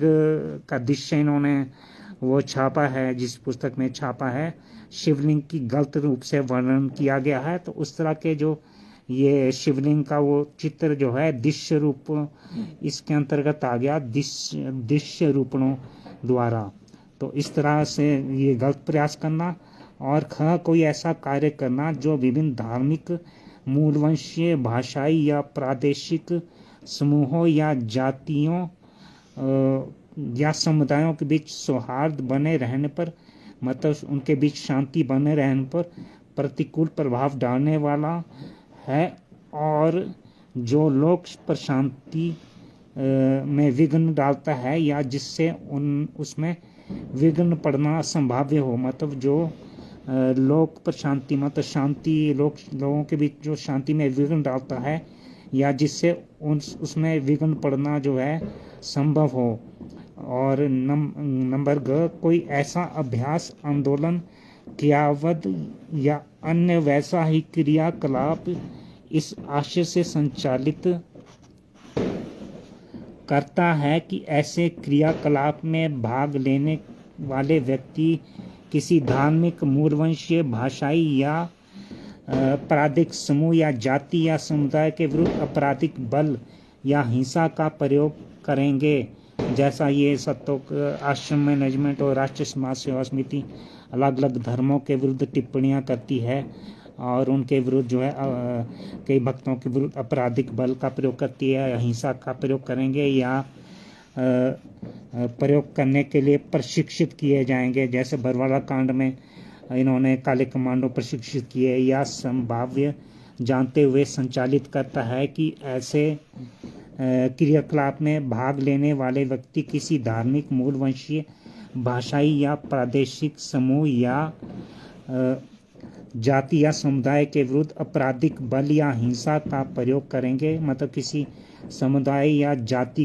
के विरुद्ध आपराधिक बल या हिंसा का प्रयोग करेंगे, जो कि ये करते हैं राष्ट्रीय समाज समिति के लोग, या प्रयोग करने के लिए प्रशिक्षित किए जाएंगे, या ऐसे क्रियाकलाप में इस आशय में भाग लेता है कि आपराधिक बल या हिंसा का आपराधिक बल भाग लेता है कि ऐसे क्रियाकलाप में भाग लेने वाले व्यक्ति आपराधिक बल या हिंसा का प्रयोग करेंगे या प्रयोग करने के लिए प्रशिक्षित किए जाएंगे, और ऐसे क्रियाकलाप में ऐसी धार्मिक, मूलवंशीय, भाषाई या प्रादेशिक समूह या जाति या समुदाय के सदस्यों के बीच चाहे किसी भी कारण से भय या संतरास या असुरक्षा की भावना उत्पन्न होगी, मतलब इस कारण से जो है भय या असुरक्षा की भावना उत्पन्न होगी या उत्पन्न होने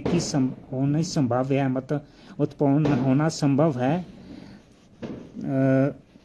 तो वह कारावास से जिसकी अवधि 3 वर्ष तक की हो सकेगी या जुर्माने से या दोनों से दंडित किया जाएगा। तो उसको मतलब ये कारावास से जिसकी अवधि 3 वर्ष तक की हो सकेगी या जुर्माने से या दोनों से दंडित किया जाएगा। तो लालचंद सिंह जी को सत साहिब, गीता राजपूत जी को सत साहिब। और इसका नंबर 2 है, जो कोई उपधारा 1 में विनिर्दिष्ट कोई अपराध किसी पूजा के स्थान में या किसी जमाव में जो धार्मिक पूजा या धार्मिक कर्म करने में लगा हुआ हो कारित करता है, मतलब जो कोई उपधारा 1 जो ऊपर उपधारा 1 वर्णित की गई है उसमें कोई अपराध किसी पूजा के स्थान में या किसी जमाव में जहाँ पर भीड़ हो, जो धार्मिक पूजा, किसी भी धार्मिक पूजा या धार्मिक कर्म करने में लगा हुआ हो कारित करता है, वह कारावास से जो 5 वर्ष तक का हो सकेगा दंडित किया जाएगा। और जुर्माने का भी दायी होगा। तो ये सज़ा इनके लिए निर्धारित है। तो ये है इसकी BNSS की धारा 196, ये इसके पेज नंबर 70 पर है। भारतीय न्याय संहिता के 2025 का ये संस्करण है, इसमें ये मेंशन किया गया है। तो उसके बाद फिर जो इसमें धारा 197 का विवरण दिया गया है, तो धारा 197 बताती है, ये भारतीय न्याय संहिता 2023 का पेज नंबर 71 है, और ये 197 धारा बताती है, राष्ट्रीय अखंडता पर प्रतिकूल प्रभाव डालने वाले लांछन दृढ़ कथन। नंबर 1, जो कोई बोले गए या लिखे गए शब्दों द्वारा या संकेतों द्वारा या दृश्य रूपों द्वारा या इलेक्ट्रॉनिक सूचना के माध्यम से या अन्यथा ऐसा कोई लांछन लगाता है या प्रकाशित करता है कि किसी वर्ग के व्यक्तियों को इस कारण से कि वे किसी धार्मिक, मूल वंशीय, भाषाई या प्रादेशिक समूह या जाति या समुदाय के सदस्य हैं, विधि द्वारा स्थापित भारत के संविधान के प्रति सच्ची श्रद्धा और निष्ठा नहीं रख सकते, या भारत की प्रभुता और अखंडता की मर्यादा नहीं बनाए रख सकते। तो दृश्य रूपों में तो जो इसमें बोला गया है, दृश्य रूपों में वही जो इन्होंने शिवलिंग का दृश्य दिखाया है गलत तरीके से, जब संत रामपाल जी महाराज ने शिवलिंग का उस तरह से नहीं कुछ बताया है, उन्होंने तो अलग तरीके से उसको एक स्तंभ के रूप में बताया था। नंबर 6, यह दृढ़ कथन करता है, परामर्श देता है, सलाह देता है, प्रचार करता है या प्रकाशित करता है कि किसी वर्ग के व्यक्तियों को इस कारण से कि वे किसी धार्मिक, मूल वंशीय, भाषाई या प्रादेशिक समूह या जाति या समुदाय के सदस्य हैं, भारत के नागरिक के रूप में उनके अधिकार ना दिए जाए या उन्हें उनसे वंचित किया जाए, या किसी वर्ग के व्यक्तियों की बाध्यता के संबंध में इस कारण कि वे किसी धार्मिक, मूल वंशीय, भाषाई या प्रादेशिक समूह या जाति या समुदाय के सदस्य हैं, कोई दृढ़ कथन करता है, परामर्श देता है, अभिवाक करता है या अपील करता है या प्रकाशित करता है, और ऐसे दृढ़ कथन, परामर्श, अभिवाक या अपील से ऐसे सदस्यों या अन्य व्यक्तियों के बीच असौहार्द या शत्रुता का घृणा या वैमनस्य की भावना उत्पन्न होती या उत्पन्न होनी संभाव्य है। जिस तरह से ये दूसरे धर्मों के ऊपर जो है कटाक्ष करते हैं राष्ट्रीय समाज समिति और इनके साथ जो भी जुड़े हुए हैं, जिससे उनमें जो है वैमनस्य और शत्रुता की भावनाएं पैदा होती हैं। भारत की संप्रभुता, एकता और अखंडता या सुरक्षा को खतरे में डालने वाली मिथ्या या भ्रामक जानकारी देता है या प्रकाशित करता है। और जिस तरह ये जो है पुस्तकों में गलत तरीके से जानकारी देते हैं, भ्रमित करते हैं, या कारावास से जो 3 वर्ष तक का हो सकेगा या जुर्माने से या दोनों से दंडित किया जाएगा। नंबर 2, जो कोई उपधारा 1 में विनिर्दिष्ट कोई अपराध किसी उपासना स्थल में या धार्मिक उपासना अथवा धार्मिक कर्म करने में लगे हुए किसी जमाव में करता है, वह कारावास से जो 5 वर्ष तक का हो सकेगा दंडित किया जाएगा और जुर्माने का भी दायी होगा। तो ये इनके लिए सजा का इसमें प्रावधान है। ये धारा 197 जो न्यायालय के अंतरिम आदेश में है 10/7/2025 के, ये पेज नंबर 71 पे धारा 197 का वर्णन है। तो उसके बाद जो है BNS की धारा 294 का वर्णन है। तो BNS की धारा 294 जो है मैं आपको दिखाता हूँ। BNS की धारा 294 ये है, इसमें भारतीय न्याय संहिता 2023, ये इसका पेज नंबर 95 है, ये अंग्रेजी में है 294 धारा 294, और ये साइड जो है उसी 95 पेज पे जो है भारतीय न्याय संहिता 2023 की धारा 294 बताती है अश्लील पुस्तकों आदि का विक्रय आदि। जो अश्लील पुस्तकें जैसे ये राष्ट्रीय समाज समिति के लोगों ने सभी जगह फैला रखी हैं, इनका विक्रय आदि। नंबर 1 उपधारा।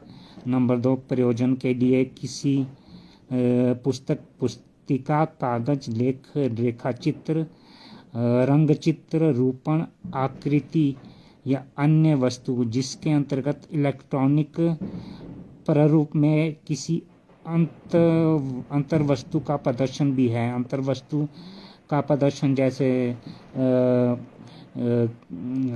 जिसको अश्लील समझा जाएगा यदि वह कामोदीपक है, जैसे शिवलिंग का इन्होंने वर्णन किया, उसका चित्र बना के तो अश्लील समझा जाएगा और वह कामोदीपक है या कामुक व्यक्तियों के लिए रुचिकर है या उसका या जहाँ उसमें दो या अधिक सुभिन्न मर्दें समाविष्ट हैं वहाँ उसकी किसी मत का प्रभाव समग्र रूप से विचार करने पर ऐसा है जो उन व्यक्तियों को दुराचारी तथा भ्रष्ट बनाए जिनके द्वारा उनमें अंतर्विष्ट या सन्निविष्ट विषय का पढ़ा जाना, देखा जाना या सुना जाना सभी सुसंगत परिस्थितियों को ध्यान में रखते हुए संभाव्य है।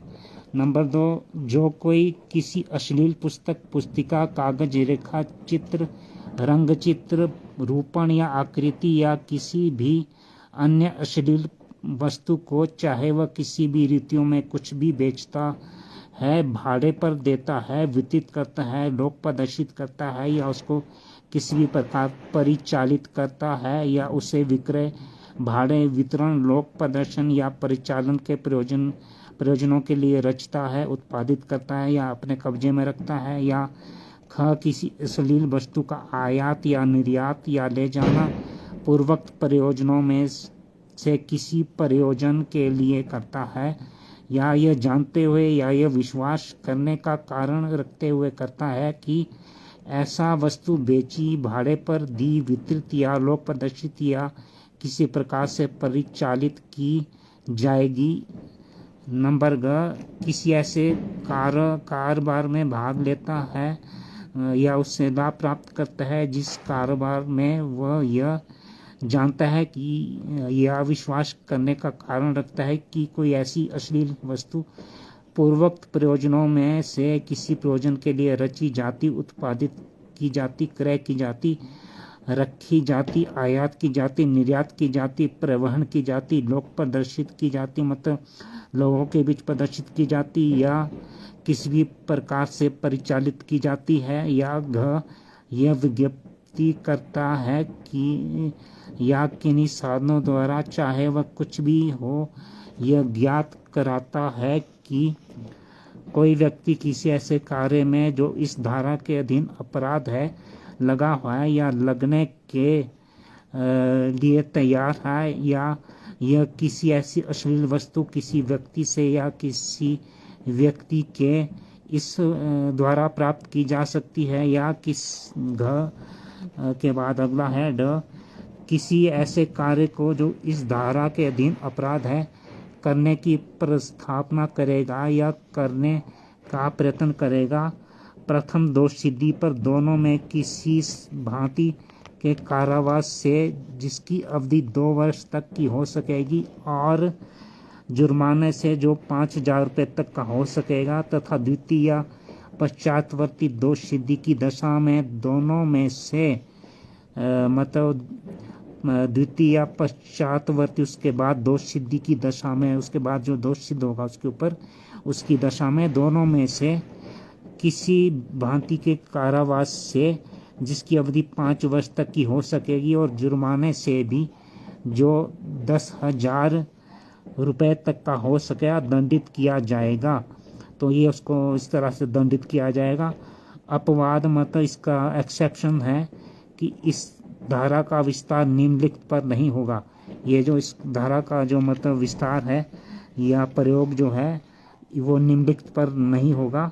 नंबर का, किसी ऐसी पुस्तक, पुस्तिका, कागज, लेख, रेखाचित्र, रंगचित्र, रूपण या आकृति जिसका प्रकाशन लोकहित में होने के कारण इस आधार पर न्यायोचित साबित हो गया है कि ऐसी पुस्तक, पुस्तिका, कागज, लेख, रेखाचित्र, रंगचित्र, रूपण या आकृति विज्ञान, साहित्य, कला या विद्या या संवर्धन संबंधित अन्य उद्देश्यों के हित में है। मतलब ऐसे लेखाचित्र, रंग चित्र, पुस्तिका, पुस्तक, कागज, रूपणियाँ, आकृति, विज्ञान, साहित्य, कला या विद्या या संवर्धन संबंधी अन्य उद्देश्यों के हित में है, तो उस आधार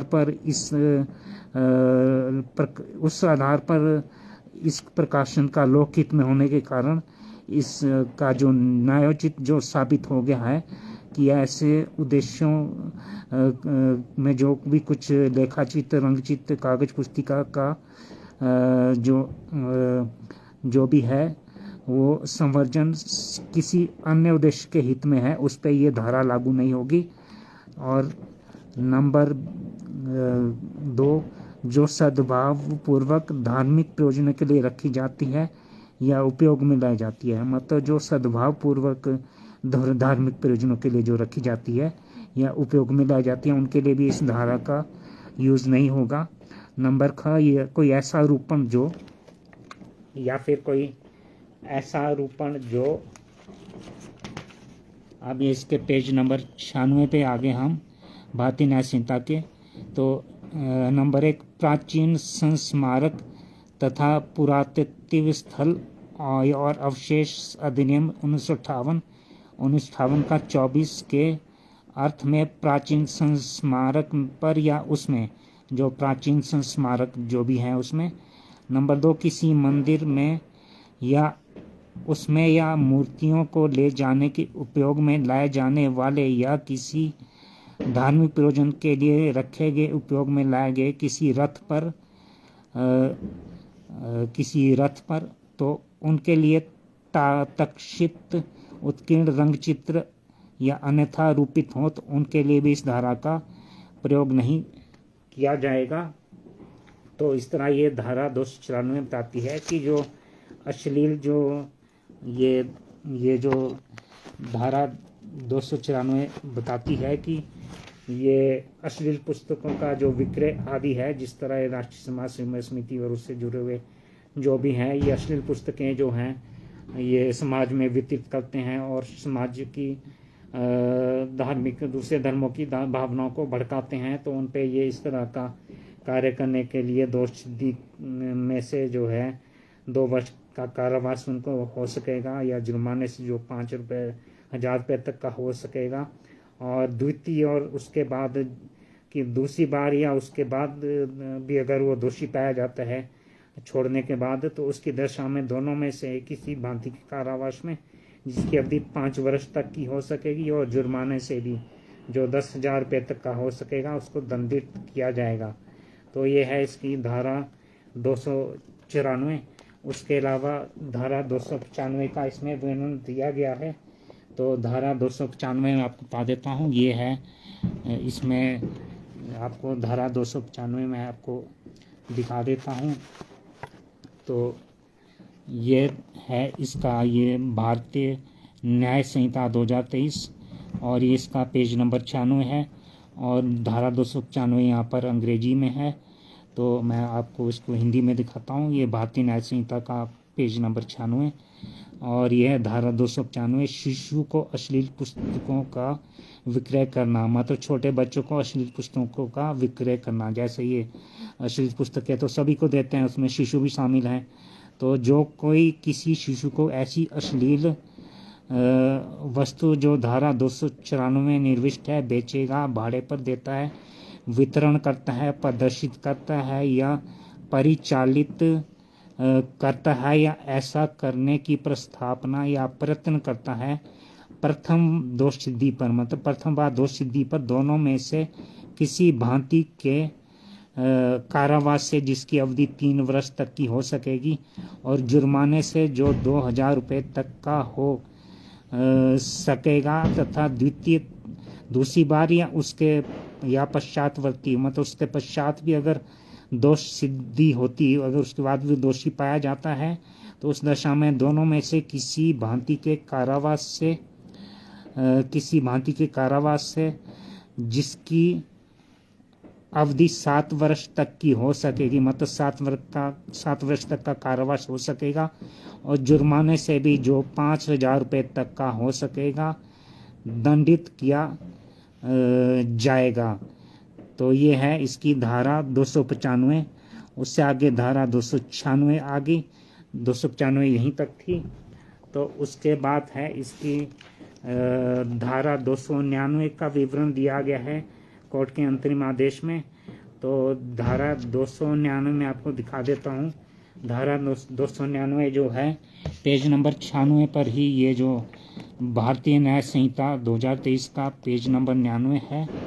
और ये इसमें धारा 299 जिसका वर्णन किया गया है कोर्ट के अंतरिम आदेश में, धारा 299 विमर्शित और विद्वेषपूर्ण कार्य जो किसी वर्ग के धर्म या धार्मिक विश्वासों का अपमान करके उसकी धार्मिक भावनाओं को आहत करने के आशय में किए गए हों। मतलब ऐसे विद्वेषपूर्ण कार्य जो किसी दूसरे वर्ग के धर्म या धार्मिक विश्वासों का अपमान करके उसकी धार्मिक भावनाओं को आहत करने के आशय से किए गए हों, जैसे राष्ट्रीय समाज सेवा समिति वाले दूसरे धर्मों का अपमान करते हैं। जो कोई भारत के नागरिकों के किसी वर्ग की धार्मिक भावनाओं को आहत करने के विमर्शित और विद्वेषपूर्ण आशय से उस वर्ग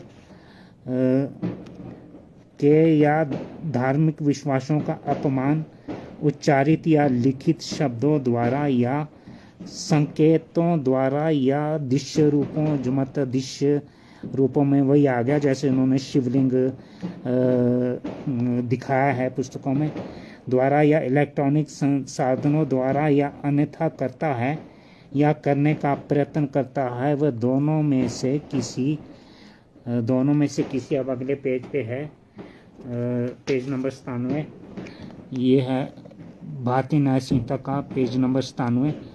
तो दोनों में से किसी भांति के कारावास से जिसकी अवधि 3 वर्ष तक की हो सकेगी या जुर्माने से या दोनों से दंडित किया जाएगा। तो यह है धारा भारतीय न्याय संहिता 2023 का धारा 299। तो ये सब धाराएं जो है, ये जितनी भी धाराएं हैं ये कोर्ट ने अपने 10/7/2025 के अंतरिम आदेश में वर्णित की हैं। देवपाल दास जी को सत्साहिब। तो इस तरह इन सभी धाराओं का उल्लेख किया गया है कोर्ट के 10/7/2025 के अंतरिम आदेश में। तो उसके बाद फिर जो है उसके बाद कोर्ट ने जो है कोर्ट का अंतिम आदेश है, ये कोर्ट का जो है वो मैं आपको दिखा देता हूँ। कोर्ट का अंतरिम आदेश मैं आपको दिखा देता हूँ। ये कोर्ट नंबर 2 है, case writ civil number 6381/2025। Petitioner है इसमें Hindu front for justice through its district को convener Shivanshu Dwivedi and 17 others.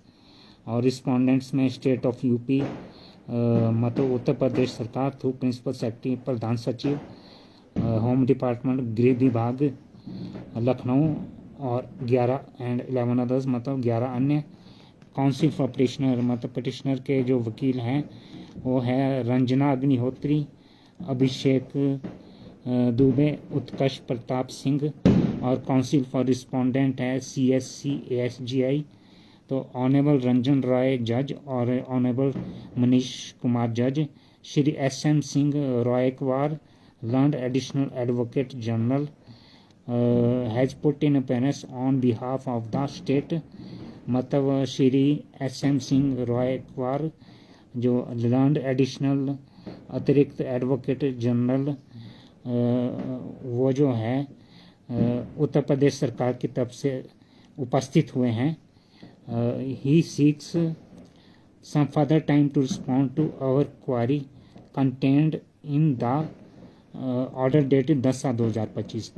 मतलब वो जो है जो 10/7/2025 का कोर्ट का जो अंतिम आदेश है उसमें जो भी कुछ पूछा गया है उनका उत्तर देने के लिए कुछ और समय वो मांग रहे हैं कोर्ट से। तो फिर कोर्ट ने उनको समय देते हुए जो है इस केस को दिस केस ऑन 25/8/2025 उनको समय देते हुए कोर्ट ने केस को 25/8/2025 को लिस्ट किया एज फ्रेश, मत ताज़े रूप से फॉर द सेड पर्पज इसी उद्देश्य से मनीष कुमार जज, रंजन रॉय जज, और ये ऑर्डर है दिनांक 1/8/2025 का। नितेश ने ये टाइप किया है। तो इस तरह से ये हिंदी में भी आप लोगों के पास भेजा गया है कोर्ट का ऑर्डर। तो फिर ये इसमें 1/8/2025 का ऑर्डर है और 25/8/2025 की डेट इसमें दी गई थी। तो फिर उसके बाद फिर जो है ये high court at Allahabad, high court of judicature at Allahabad Lucknow, मतलब ये इलाहाबाद, ये मतलब उच्च न्यायालय इलाहाबाद की लखनऊ ब्रांच है। रिट सिविल नंबर है 6381/2025। इसका भी हिंदी में आप लोगों को ट्रांसलेट करके भेजा गया था ऑर्डर का, जो आपने देखा होगा ग्रुप में। Hindu front for justice through its district को convener Shubhanshu Dwivedi and 17 other, जो पटिशनर है इसमें हिंदू फ्रंट फॉर जस्टिस, इसके जिला को कन्वीनर शुभांशु द्विवेदी और 17 अन्य वर्षिल स्टेट ऑफ यूपी उत्तर प्रदेश सरकार थ्रू प्रिंसिपल सेक्रेटरी, मतलब प्रधान सचिव के माध्यम से होम डिपार्टमेंट गृह विभाग लखनऊ, और 11 अन्य काउंसिल फॉर पटिशनर्स हैं इसमें।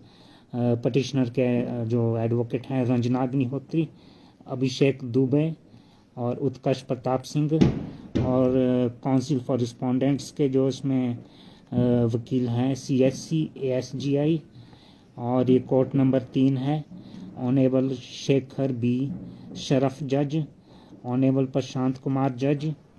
तो इसमें ये जो इन्होंने लिखा है हर्ड, मतलब सुना, लर्नड काउंसिल फॉर पटिशनर, जो भी पटिशनर के जो एडवोकेट थे, वकील थे, उनको learned standing counsel appearing on behalf of state, Uttar Pradesh सरकार की तरफ से जो अपेयर हुए स्टैंडिंग काउंसिल उनको, और Shri FB Pandey learned senior advocate deputy solicitor general of India, उन मतलब लर्नड सीनियर वरिष्ठ वकील और डिप्टी उप solicitor general of India assisted by Shri Anand Dwivedi ने, जिनकी सहायता की लर्नड काउंसिल वकील जो कि रिस्पोंडेंट नंबर 3, 4 और 5 की तरफ से अपेयर हुए हैं। तो इन सब को जो है मतलब इन दोनों जजों ने सुना है। और इसमें जो है ये जो है रिस्पोंडेंट नंबर 3 जो लास्ट में ये deputy solicitor general of India assisted by, जिसकी सहायता Shri Anand Dwivedi learned counsel appearing on behalf, मतलब जो वकील रिस्पोंडेंट नंबर 3, 4 और 5 के लिए जो अपेयर हुए हैं। तो रिस्पोंडेंट नंबर 3, 4 और 5 जो है इसमें, रिस्पोंडेंट नंबर 3, 4 और 5 में आपको दिखा देता हूँ। रिस्पोंडेंट नंबर 3 है इसमें union of India through secretary home new Delhi, मतलब यूनियन ऑफ इंडिया थ्रू सचिव होम गृह विभाग जो है न्यू दिल्ली का, ये रिस्पोंडेंट नंबर 3 है। और नंबर 4 पे है union of India through secretary ministry of information and broadcasting, मतलब यूनियन ऑफ इंडिया अपने सचिव ये सूचना और प्रसारण मंत्रालय नई दिल्ली की तरफ से, ये चौथा इसमें रिस्पोंडेंट है। 5वां रिस्पोंडेंट है secretary ministry of electronics and information technology new Delhi, ये मतलब सचिव इलेक्ट्रॉनिक्स और सूचना तकनीकी मंत्रालय न्यू दिल्ली, ये जो है 5वां इसमें रिस्पोंडेंट है। तो ये 3, 4, 5 की तरफ से ये रिस्पोंडेंट की तरफ से ये श्री उनकी तरफ से ये लर्नड सीनियर एडवोकेट जो सीनियर वरिष्ठ वकील और deputy solicitor general of India, ये Shri Anand Dwivedi learned counsel on behalf of, मतलब उन्होंने असिस्ट किया आनंद द्विवेदी ने इनको, और ये अपेयर हुए हैं रिस्पोंडेंट नंबर 3, 4 और 5 के लिए, जो भी मैंने आपको दिखाए। तो उसके बाद फिर जो है since the affidavit filed on behalf of the respondent number 1 is not complete in all respect. मतलब जो हलफनामा जो है रिस्पोंडेंट नंबर 1 जो उत्तर प्रदेश सरकार है रिस्पोंडेंट नंबर 1, उनकी तरफ से जो हलफनामा है वो जो है पूरा नहीं है। जो कोर्ट ने न्यायालय ने मांगा था वो पूरा नहीं है। And does not inform this court about all the actions. और इस न्यायालय को जो है जो भी एक्शंस लिए हैं उत्तर प्रदेश सरकार ने, जो भी कार्य किया है उसके बारे में पूरी तरह नहीं बताता है। Which have been taken by the respondent number 1, जो कि उत्तर प्रदेश सरकार जो रिस्पोंडेंट नंबर 1 है उसने जो भी एक्शन लिए हैं उसको पूरी तरह से नहीं बताता है। Further information is required in this matter. तो इस मैटर में और जानकारी की न्यायालय को आवश्यकता है। ये लिखा गया है हलफनामे के माध्यम से और जानकारी की आवश्यकता है। Number 3, counsel appearing on behalf of the respondent number 1 seeks further time to file supplementary affidavit. मतलब जो रिस्पोंडेंट नंबर 1 जो उत्तर प्रदेश सरकार है उसकी तरफ से जो वकील अपेयर हुए हैं वो और समय मांग रहे हैं सप्लीमेंट्री, मतलब पूरक हलफ, सप्लीमेंट्री एफिडेविट मतलब पूरक हलफनामे को दायर करने के लिए, मतलब जिसमें पूरी जानकारी हो जाए उस पूरक हलफनामे को दायर करने के लिए और समय मांग रहे हैं। तो कोर्ट क्या लिखता है, we are of the view that supplementary affidavit should be affirmed by the same person. मतलब जो सप्लीमेंट्री जो पूरक सप्लीमेंट्री एफिडेविट पूरक हलफनामा है वो that should be affirmed bye, वो जो है उसी व्यक्ति द्वारा, सेम पर्सन उसी व्यक्ति द्वारा दायर किया जाना चाहिए, या फिर जिसने पहले दायर किया, या और बाय पर्सन, या फिर कोई ऐसा person not below the rank of the assistant commissioner of police, या किसी ऐसे व्यक्ति द्वारा दायर किया जाए जो असिस्टेंट कमिश्नर ऑफ पुलिस के रैंक से कम का ना हो। इंडिकेटिंग ऑल द स्टेप्स, जिसमें सभी स्टेप्स का विवरण दिया गया हो, that have been taken including the steps taken for searching, जिसमें सभी कदमों का उल्लेख किया गया हो जो लिए गए हैं, इंक्लूडिंग मतलब उसमें वो कदम भी शामिल किए गए हो जो कि इन विभिन्न प्रकार की पुस्तकों को ढूंढने के लिए, उनको खोजने के लिए और उनके विरुद्ध जो भी एक्शन उनको जो है to pull down the contents from, तो उनके जो भी ये पुस्तकें वगैरह हैं इनको जो है ये इंटरनेट साइट्स से इंक्लूडिंग, जिसमें शामिल है ट्विटर कॉरपोरेशन और गूगल LLC, इनमें जो भी ये अश्लील पुस्तकें, मिलावटी पुस्तकें हैं वहाँ से इनको निकालने के सभी स्टेप्स जिसमें शामिल हों। तो मतलब ये जो है कोर्ट ने जो है उत्तर प्रदेश सरकार को फटकार लगाई है कि आप लोग जो है ये पूरी तरह कोर्ट में जो है पहले एफिडेविट में नहीं बता पाए, तो इसलिए पूरक हल्फनामा दायर करने की उन उत्तर प्रदेश सरकार के वकील ने जो है याचना की कि उसके लिए हमें थोड़ा समय दिया जाए। तो कोर्ट ने जो है उत्तर प्रदेश सरकार के वकील को इस बारे में फटकार लगाते हुए बोला कि ये एफिडेविट उसी व्यक्ति द्वारा दायर किया जाना चाहिए जो कम से कम असिस्टेंट कमिश्नर ऑफ पुलिस के रैंक से कम रैंक का ना हो। कोई ऐसा व्यक्ति ना भेज दिया जाए पुलिस की तरफ से जो कि कम रैंक का हो, जैसे थानेदार या कांस्टेबल जिसको कुछ पता ही ना हो। तो इस तरह से उत्तर प्रदेश सरकार को इसमें फटकार लगाई गई है। जो हिंदी में जो ट्रांसलेट करके गूगल ट्रांसलेटर से आप लोगों को भेजा गया था उसमें थोड़ा एरर है। उसमें असिस्टेंट कमिश्नर अतिरिक्त पुलिस आयुक्त से नीचे का पदाधिकारी, उसमें नीचे का ट्रांसलेट होके आया है, पर नीचे का नहीं, उसमें आना चाहिए था ट्रांसलेट होके कि उससे नीचे का नहीं, ठीक है। तो वो उसमें एरर है, तो उसको उस ऑर्डर को शशि भूषण सिंह जी ने भी जो हिंदी में जो मैंने ट्रांसलेट करके भेजा उसको एज इट इज़ उन्होंने भी पढ़ दिया। उन्होंने ये नहीं देखा कि ट्रांसलेशन में मतलब जो गूगल ट्रांसलेटर से जो ट्रांसलेट हुआ है उसमें ये एरर आ गई है कि असिस्टेंट कमिश्नर ऑफ पुलिस से कम रैंक का अधिकारी जो है सप्लीमेंट्री एफिडेविट पूरक हलफनामा दायर ना करें, उनको इस चीज़ को वो जज ही नहीं कर पाए, क्योंकि वो तो वैसे ही व्यंग्य और कटाक्ष करने में उनका ज़्यादा ध्यान था, अपने सब्जेक्ट पे ध्यान नहीं था। फिर नंबर 5 पे the petitioner seek leave of this court to add the jailer Hisar central, मतलब जो पटिशनर जो है जिसने याचिका दायर की है वो इस कोर्ट से याचना कर रहा है कि जो जेलर हिसार है सेंट्रल जेल जेल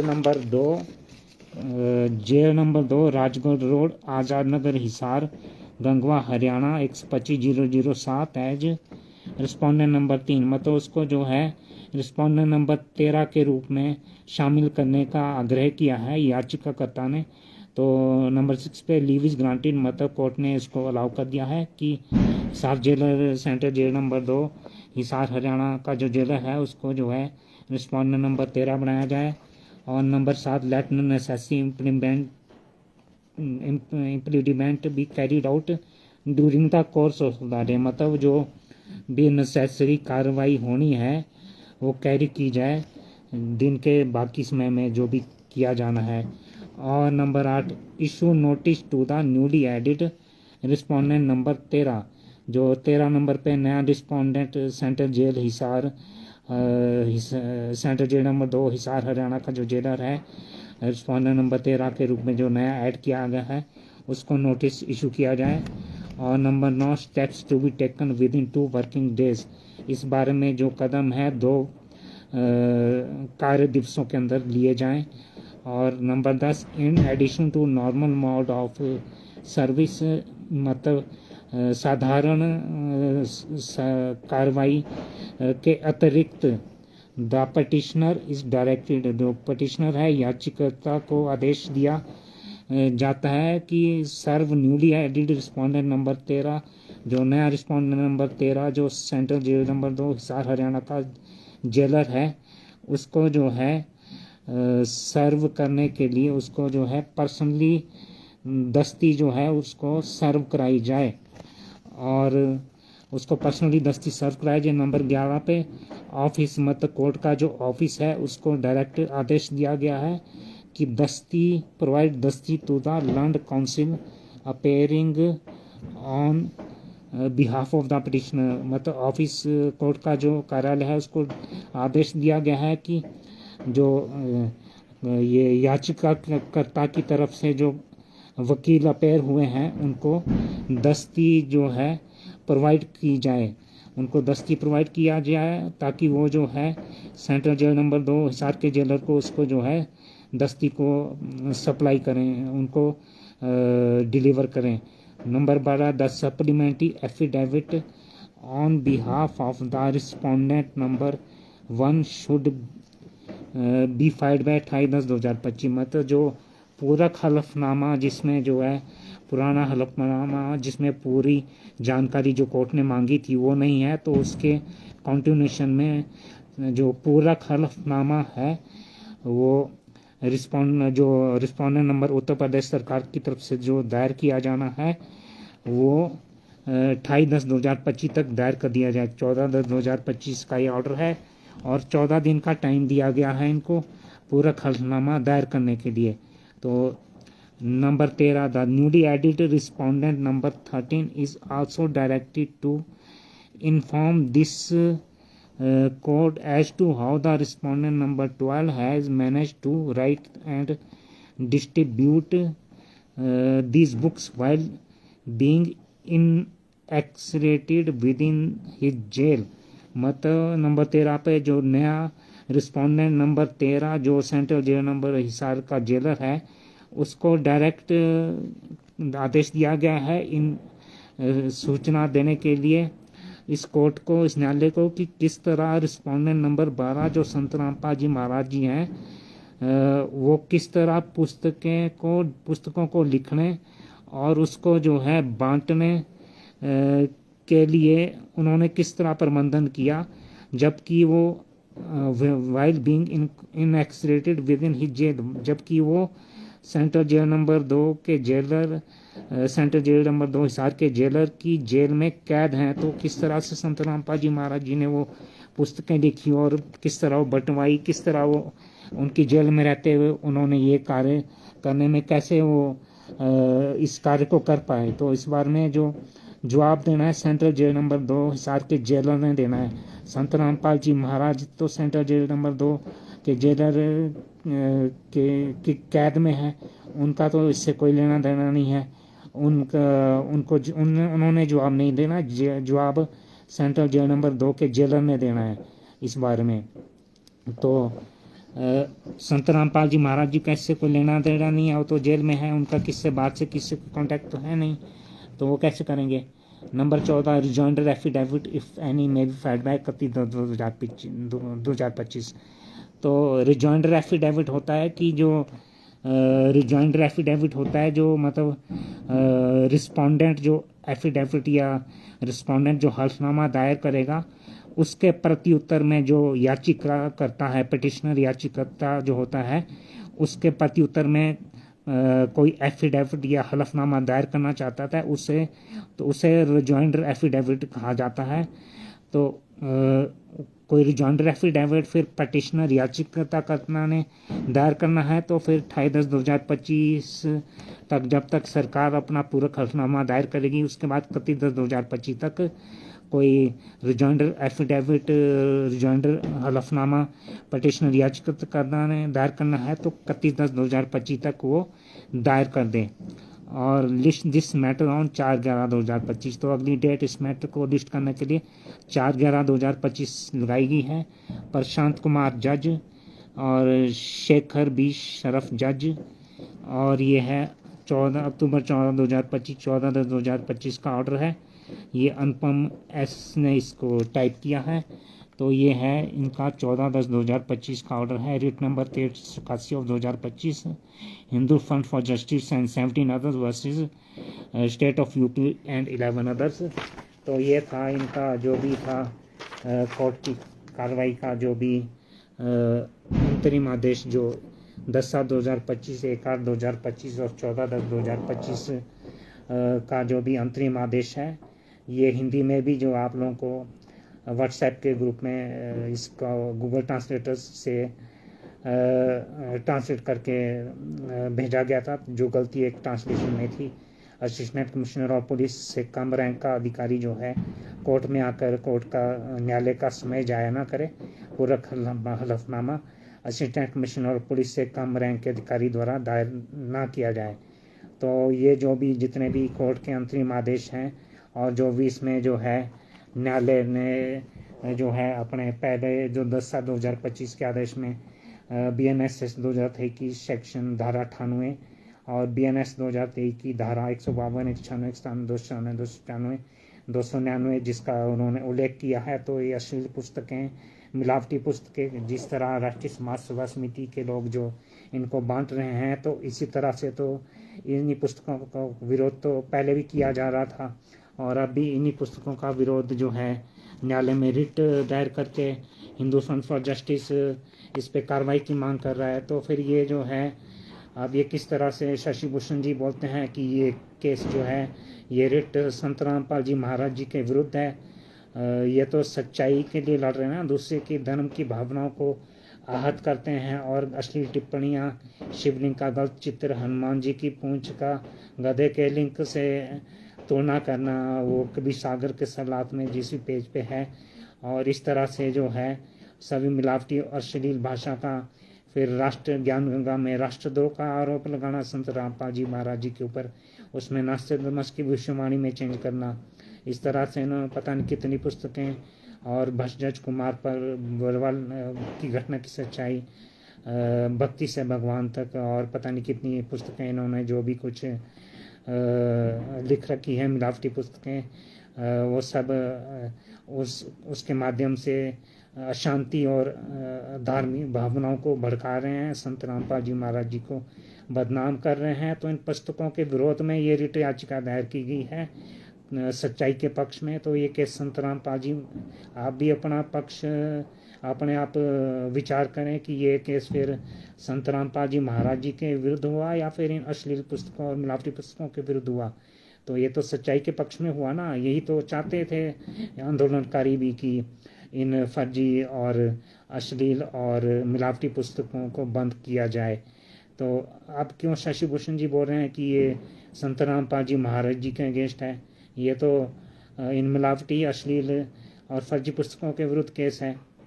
तो यही तो चाहते थे आंदोलनकारी भक्त। और फिर शशि भूषण जी ने तो यहाँ तक भ्रमित किया था कि आंदोलनकारी भक्तों को भी जो है इसमें पार्टी बनाया गया है, जबकि आपने पटिशनर, रिस्पोंडेंट्स, याचिकाकर्ता और रिस्पोंडेंट्स सबकी लिस्ट देख ली, उसमें कहाँ है आंदोलनकारी शिष्यों को कहाँ पार्टी बनाया है? कहीं पर पार्टी नहीं बनाया गया। ये क्वेश्चन मैंने शशि भूषण जी से पूछा था, तो उन्होंने बोला था कि मैं तो गुस्से में आके रामचंद्र जी को बोल दिया कि आप इसमें पार्टी क्यों नहीं बने। तो खुद पार्टी क्यों नहीं बन जाता शशि भूषण, और किसको क्यों बोलते हैं? खुद कुछ नहीं करेंगे, दूसरे के ऊपर ऑब्जेक्शन करेंगे। तो फिर अब आप लोग इस आधार पे खुद विचार कीजिए कि जो है ये जो भी है, अब इसमें आगे क्या संभावित कार्रवाई हो सकती है। इसमें संभावित कार्रवाई आगे यही हो सकती है कि क्योंकि पुलिस प्रशासन को जो है इसमें कुछ खास मिला नहीं, ये लोग तो भागे राष्ट्रीय सेवा समाज सेवा समिति के और ये नामदान सेंटर वाले, ये तो भागे। पुलिस इनको पकड़ने में पता नहीं सफल हो पाई या नहीं हो पाई। पर इसमें फिर आगे संभावना यही है कि कोर्ट की आगे जजमेंट आ सकती है। जहाँ तक अनुमान है, ये सिर्फ मेरा अनुमान है, वैसे अपना अनुमान बता रहा हूँ कि पुस्तकें जो हैं इलीगल घोषित हो जाएं, कोर्ट की तरफ से जजमेंट आ जाए, तो कोई भी पुस्तक कहीं भी धरातल पर, सोशल मीडिया पर नहीं चलेगी, और जो चलाएगा, बांटेगा, वही पकड़ा जाएगा, उसको ये सजाएं मिलेंगी जो ये जो धाराएं मेंशन की, जो मैंने आपको इसमें BNS 2023 और BNS 2023 और BNSS 2023 में दिखाई, उसको ये कारावास और जुर्माने की प्रथम बार, दूसरी बार, तीसरी बार तो इससे भी ज़्यादा कारावास और जुर्माने की सजाएं, ये सजाएं उसको मिलेंगी जो इनको बांटता हुआ पकड़ा जाएगा, और वही दोषी होगा। उसके समर्थन में और कोई आने वाला तो है नहीं। ये कोर्ट का आदेश जो है थाना, पुलिस और सभी जगह पूरे भारत में वायरल हो जाएगा, और ये यूट्यूब, ट्विटर, सोशल मीडिया से सारी पुस्तकें जो हैं ये तब हट जाएंगी और पुस्तकें तब जड़ से ख़त्म हो जाएंगी। इसीलिए सतलोक आश्रम मैनेजमेंट वाले आज इतने खुल के सामने आ रहे हैं। अभी तक जो है इतने खुल के सामने क्यों नहीं आए? इसलिए सामने आ रहे हैं, इसीलिए नाटकबाजी कर रहे हैं। पहले संत रामपाल जी महाराज जी का पंजाब हरियाणा हाई कोर्ट में माफ़ीनामा का नाटक, उसके बाद फिर जो ये मत बौखलाए हुए हैं, उसके बाद जो है ये महम खा पंचायत 24 पंचायतों द्वारा संत रामपाल जी महाराज जी के जिंदा जेल में रहते हुए उनकी जो है फ़ोटो का सम्मान करवाना महम खाप 24 पंचायतों द्वारा, और ये साथ में इसको भी इसका भी प्रचार फैला रहे हैं कि जेल से लेटर आता है, और जेल से लेटर आता है, अन्नपूर्णिमा मुहिम वगैरह। और मैं तो संत रामपाल जी महाराज जी को इतना बदनाम कर रहा हूँ कि सारी बातें जो है संत रामपाल जी महाराज जी के ऊपर ही आ जाएं। ये लोग ऐसा चाहते हैं, इसीलिए अब आज कर ये खोल कर सामने आ रहे हैं और इस तरह की नाटकबाजी कर रहे हैं। और साथ में ही बोल रहे हैं कि हम सतलोक आश्रम मैनेजमेंट ये स्पष्ट करना चाहता है कि हम संत रामपाल जी महाराज जी को जेल से बाहर लाने की किसी भी मुहिम का समर्थन नहीं करते हैं। तो ये सारी बातें हैं। तो फिर इस तरह से ये जो केस रिट दायर की गई है इन पुस्तकों और मिलावटी अश्लील पुस्तकों के विरुद्ध दायर की गई है, तो ये आप भक्त लोग खुद ही विचार करो कि ये जो है केस संत रामपाल जी महाराज जी के विरुद्ध हुआ या फिर ये केस मिलावटी और अश्लील पुस्तकों के विरुद्ध हुआ, जिसके माध्यम से संत रामपाल जी महाराज जी के सच्चे ज्ञान को बदनाम किया गया, उनके भक्ति मार्ग को अपहरण किया गया, उन्हें 11 साल से जेल में यातनाएं दिलवाई जा रही हैं। तो ये अध्यात्म और कानून तो दोनों साथ साथ चलते हैं ना। अध्यात्म ज्ञान तो उन्होंने बिल्कुल सही दिया है, पर कानूनी तरीके से इन्होंने जो है भक्तों के बीच भ्रम फैलाकर और कोर्ट न्यायालयों में जाकर उनके जो ये वकील खड़े किए हैं उनके द्वारा, वकीलों द्वारा न्यायालय में जो है संत रामपाल जी महाराज जी के विरुद्ध कार्य कर कर खुद संत रामपाल जी महाराज जी के विरुद्ध राष्ट्रीय समाज सेवा समिति के सदस्यों द्वारा गवाही देकर उनको जो है 11 वर्षों से पहले भी 22 महीने करौंथा कांड में, अब 11 वर्षों से बरवाला कांड में उनको जो है वहाँ पर जेल में यातनाएं दिलवा रहे हैं। और भक्त समाज मुख्य दर्शक बना हुआ है, जबकि पहले 600 वर्ष पहले तो राजतंत्र था, तब राजा जो कर देता था वही फाइनल होता था, पर अब तो लोकतंत्र है, उसमें तो आवाज़ उठाने का आपको अधिकार है। तो अब तो आप आवाज़ उठा सकते हैं, अगर कुछ नहीं कर सकते तो आवाज़ तो उठा सकते हैं और अपने कानूनी अधिकारों RTIs और जो भी कुछ है भारतीय साक्ष्य अधिनियम 2023 वो भी पुस्तक मेरे पास पड़ी हुई है जिसमें सूचना जल्दी मिलने का प्रावधान है। तो फिर जो है अपने अधिकारों का, संविधान में जो भी अधिकार है उनका प्रयोग करते हुए आप आवाज़ उठा सकते हैं। अत्याचार के विरुद्ध द्रौपदी रूपी संत रामपाल जी महाराज जी की इज्जत जो है वो तार तार की जा रही है और संगत मुक्त दर्शक बन के जो है उन्हीं का शिष्य कहलाकर और उन्हीं के गेस्ट राष्ट्रीय समाज सेवा समिति के आदेशों पर चलकर उनके विरुद्ध कार्य कर रही है। तो ये संगत को विचार करना चाहिए कि वो कहाँ जा रहे हैं। अपने गुरु के बिना वो क्या कहीं भी पहुंच सकते हैं या सिर्फ 84 लाख यूनियाँ ही प्राप्त करेंगे। गुरु का तो कुछ नहीं बिगड़ेगा, बिगड़ेगा तो संगत का ही। और ये तो इतिहास बन रहा है, ये सतलोक का इतिहास, फिर लगभग 625 साल पहले का इतिहास, अब तो उससे भी बुरा इतिहास ये बन चुका है और वही इतिहास अब दोबारा से दोहराया जा रहा है। तो जो भी कुछ सच्चाई के पक्ष में जो कार्य करेंगे उनका भी इतिहास बनेगा, वो भी मीरा जी, सदना जी, नानक जी, अब्राहिम सुल्तान अदम जी और जो भी जिनका इतिहास पहले बना है उनकी तरह ये इतिहास भी अमर होगा। और ये इतिहास भी बन रहा है और बन चुका है और आगे भी बन रहा है और आगे फिर ये द्वारा वही इतिहास दोहराया जा रहा है। तो भक्त समाज को खुद विचार करना चाहिए कि उन्हें किस तरह कार्य करना चाहिए और अपने गुरु के प्रति सच्चाई के पक्ष में कार्य करना चाहिए और इस तरह कार्य करके अपने संविधान में जो उनको अधिकार मिले हैं उनका उपयोग करते हुए इन सारी जो भी भ्रष्टाचार रूपी सरकारें, राजनीतिक पार्टियां और ये नेता मंत्री और जो भी न्यायपालिका में भी जो भी भ्रष्टाचार है उसके विरुद्ध भी जो है आवाज़ उठानी चाहिए। तो ये था आज ये हिंदू फ्रंट फॉर जस्टिस का जो भी कुछ अब तक अपडेट आया था, इसके बारे में जो भी कार्रवाई जो थी हिंदी अंग्रेजी में आपको ग्रुप्स में सब जगह वायरल की गई है। तो फिर ये आज का मेरा विषय ये था।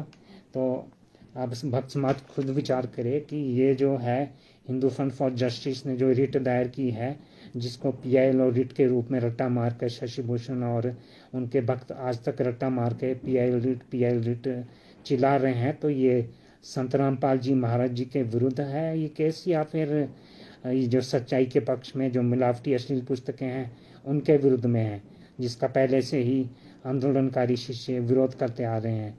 तो ये उनके विवेक पर निर्भर है, वो लोग खुद निर्णय लें और इस तरह से निर्णय लेके तब खुद विचार करें और खुद जो है अपने कर्तव्य को समझते हुए उस तरह से सच्चाई के पक्ष में कार्य करें। तो इन्हीं शब्दों के साथ मैं आपको बोलना चाहूँगा कि ये ज्ञानामृत षड्यंत्र का विश्व पुस्तक जो इस गुरु गद्दार वकील शशि भूषण पर दया करके सद्गुरु संत रामपाल जी महाराज जी ने लिखवाई है और मेरे ऊपर दया करके जो है सद्गुरु संत रामपाल जी की महाराज जी की दया से ही मैं कोर्ट के इन आदेशों को आपके समक्ष प्रस्तुत कर पाया, अदरवाइज़ मेरे बस की बात नहीं थी। वो बोलते हैं ना सद्गुरु तो भैंस से मंत्र बुला देता है और हम तो फिर भी इंसान हैं और करे करावे साइयाँ मन में लहर उठाए, दादू से दर आप भले बगल हो जाए मत। तो महिमा अपने शिष्य को दे देते हैं, खुद वहाँ से वो चले जाते हैं। तो जब तक साधु संत रामपाल जी महाराज जी का आशीर्वाद रहेगा, तो उनके आशीर्वाद से जब तक हम सच्चाई के पक्ष में चल पाएंगे, हम उसी कोशिश करते रहेंगे। लालचंद छिपा जी को सच्चाई, रामचंद्र जी को सच्चाई। तो ये ज्ञानम षडंत्र का विश्व गुरुदार वकील के ऊपर साधु संत रामपाल जी महाराज जी ने दया करके उनसे लिखवाई थी। 212 पेज की छोटी सी पुस्तक है, जिसमें FI नंबर 426 सरकारी कार्य में बाधा डालना, FI नंबर 427 बंधक बनाने केस, FI नंबर 429 4 महिला के एक बच्चे की हत्या, FI नंबर 430 से एक महिला की हत्या, FI नंबर 447 आवश्यक वस्तु अधिनियम 7 इसी एक्ट के तहत आवश्यकता से अधिक गैर कानूनी रूप से जरूरत से ज़्यादा गैस सिलेंडर का बरामद किया जाना पाया जाना, उसमें जो संत रामपाल जी महाराज जी को जो सजा हुई, उसके विरुद्ध जो अपील दायर की गई है ऊपर न्यायालय में, उसका भी इसमें अपील का विवरण दिया गया है। और FI नंबर 400 राजद्रोह का केस जो भी चल रहा है 30 अप्रैल 2023 तक पटेल धर्मशाला सासाराम में, जब तक इस पुस्तक का विमोचन किया गया था, उससे पहले 8 साढ़े 8 महीने में जब से ये पुस्तक लिखना शुरू की गई थी, तब तक इसमें FI नंबर 428 राजद्रोह के केस का भी विवरण तब तक दिया गया है, वो केस अभी भी चल रहा है। इसके अलावा 1999 से लेके छुड़ानी कांड से लेके 2006 करौंथा कांड, फिर 2013 में दोबारा से करौंथा कांड इन्होंने करवा कर सारा षड्यंत्र रचा, बरवाला कांड करवाया। वो सारा जो है इस पुस्तक, छोटी सी 212 पेज की पुस्तक में इसका सारा विवरण दिया गया है। तो इस पुस्तक को इस गुरुप्रदार शशि भूषण वकील से, जिसका मोबाइल नंबर 99 315 92 093 है, उससे फ़ोन पे बात करके, उसके व्हाट्सएप पे मैसेज करके उससे आप जरूर मंगवाएं, क्योंकि उसके घर में पुस्तकों का ढेर पड़ा है। तो सद्गुरु संत रामपाल जी महाराज जी के पक्ष में इन पुस्तकों का प्रयोग हो सके, तो जितने वक्त जो भी इस पुस्तक को मंगवा सकते हैं उनसे मंगवाएं, और अपने आसपास के क्षेत्रों में वहाँ पर इस पुस्तक को जगत और भक्त के लोगों को उनको दें, ताकि इस पुस्तक का सही जो सद्गुरु संत रामपाल जी महाराज जी ने जिस उद्देश्य से इस पुस्तक को लिखवाया था, वो इस पुस्तक का सही रूप से उपयोग हो सके। वहाँ पर उनके घर में, शशि भूषण के घर में पुस्तकों का ढेर लगा के वैसे ही वहाँ पर पड़ी हुई है, उसका क्या फ़ायदा। तो इस पुस्तक को मंगवा के अवश्य सब पढ़ें और जागरूक हों। और इन्हीं शब्दों के साथ बाकी जो भी है आगे जैसे परमात्मा की दया होगी हम कार्य करते रहेंगे। कभी जो भी हमारी तरफ से जो भी रिटर्न वर्क होगा, कोई भी होगा, जहाँ भी जिससे जो भी सबूत मांग रहे हैं, या कभी लाइव में आके जब दया करेंगे, सद्गुरु संत रामपाल जी महाराज में अपने कर्तव्य करते रहेंगे। तो बाकी आप लोगों को तो वो याद ही रहेगा 8 जून 2025 का दिन, जब से इससे शशि भूषण जी से वो हुआ था, विवाद हुआ था रामचंद्र से। तो बाकी लोग उसमें क्यों कूद पड़े, विवाद तो शशि भूषण जी से हुआ था ज्ञान आधार से, बाकी लोग फालतू में शशि भूषण जी के समर्थन में आ गए, उन पे आसक्त हो गए। 35 साल पुराना वकील वो कैसे गलत हो सकता है, सदगुरु को छोड़ गए और काल ब्रह्म की तरह शशि भूषण पे आसक्त हो गए, तो सदगुरु से कट गए। तो इन्हीं शब्दों के साथ मैं अपने इस लाइव को समाप्त करना चाहूँगा। तो जो भी मेरे इस लाइव में जुड़े हैं, जिनको मैं नहीं देख पाया, तो उन सभी को और उन सभी को सत्साई जगत के लोगों को राम राम। और सत्यमेव जयते है, सत्यमेव जयते होके ही रहेगा। जिसका पुण्य जब तक चल रहे हैं और चलते रहेंगे, जब पाप का घड़ा फूट जाएगा तो हिरण्यकश्यप और रावण की तरह एक ही वाण उसके लिए प्राप्त होगा।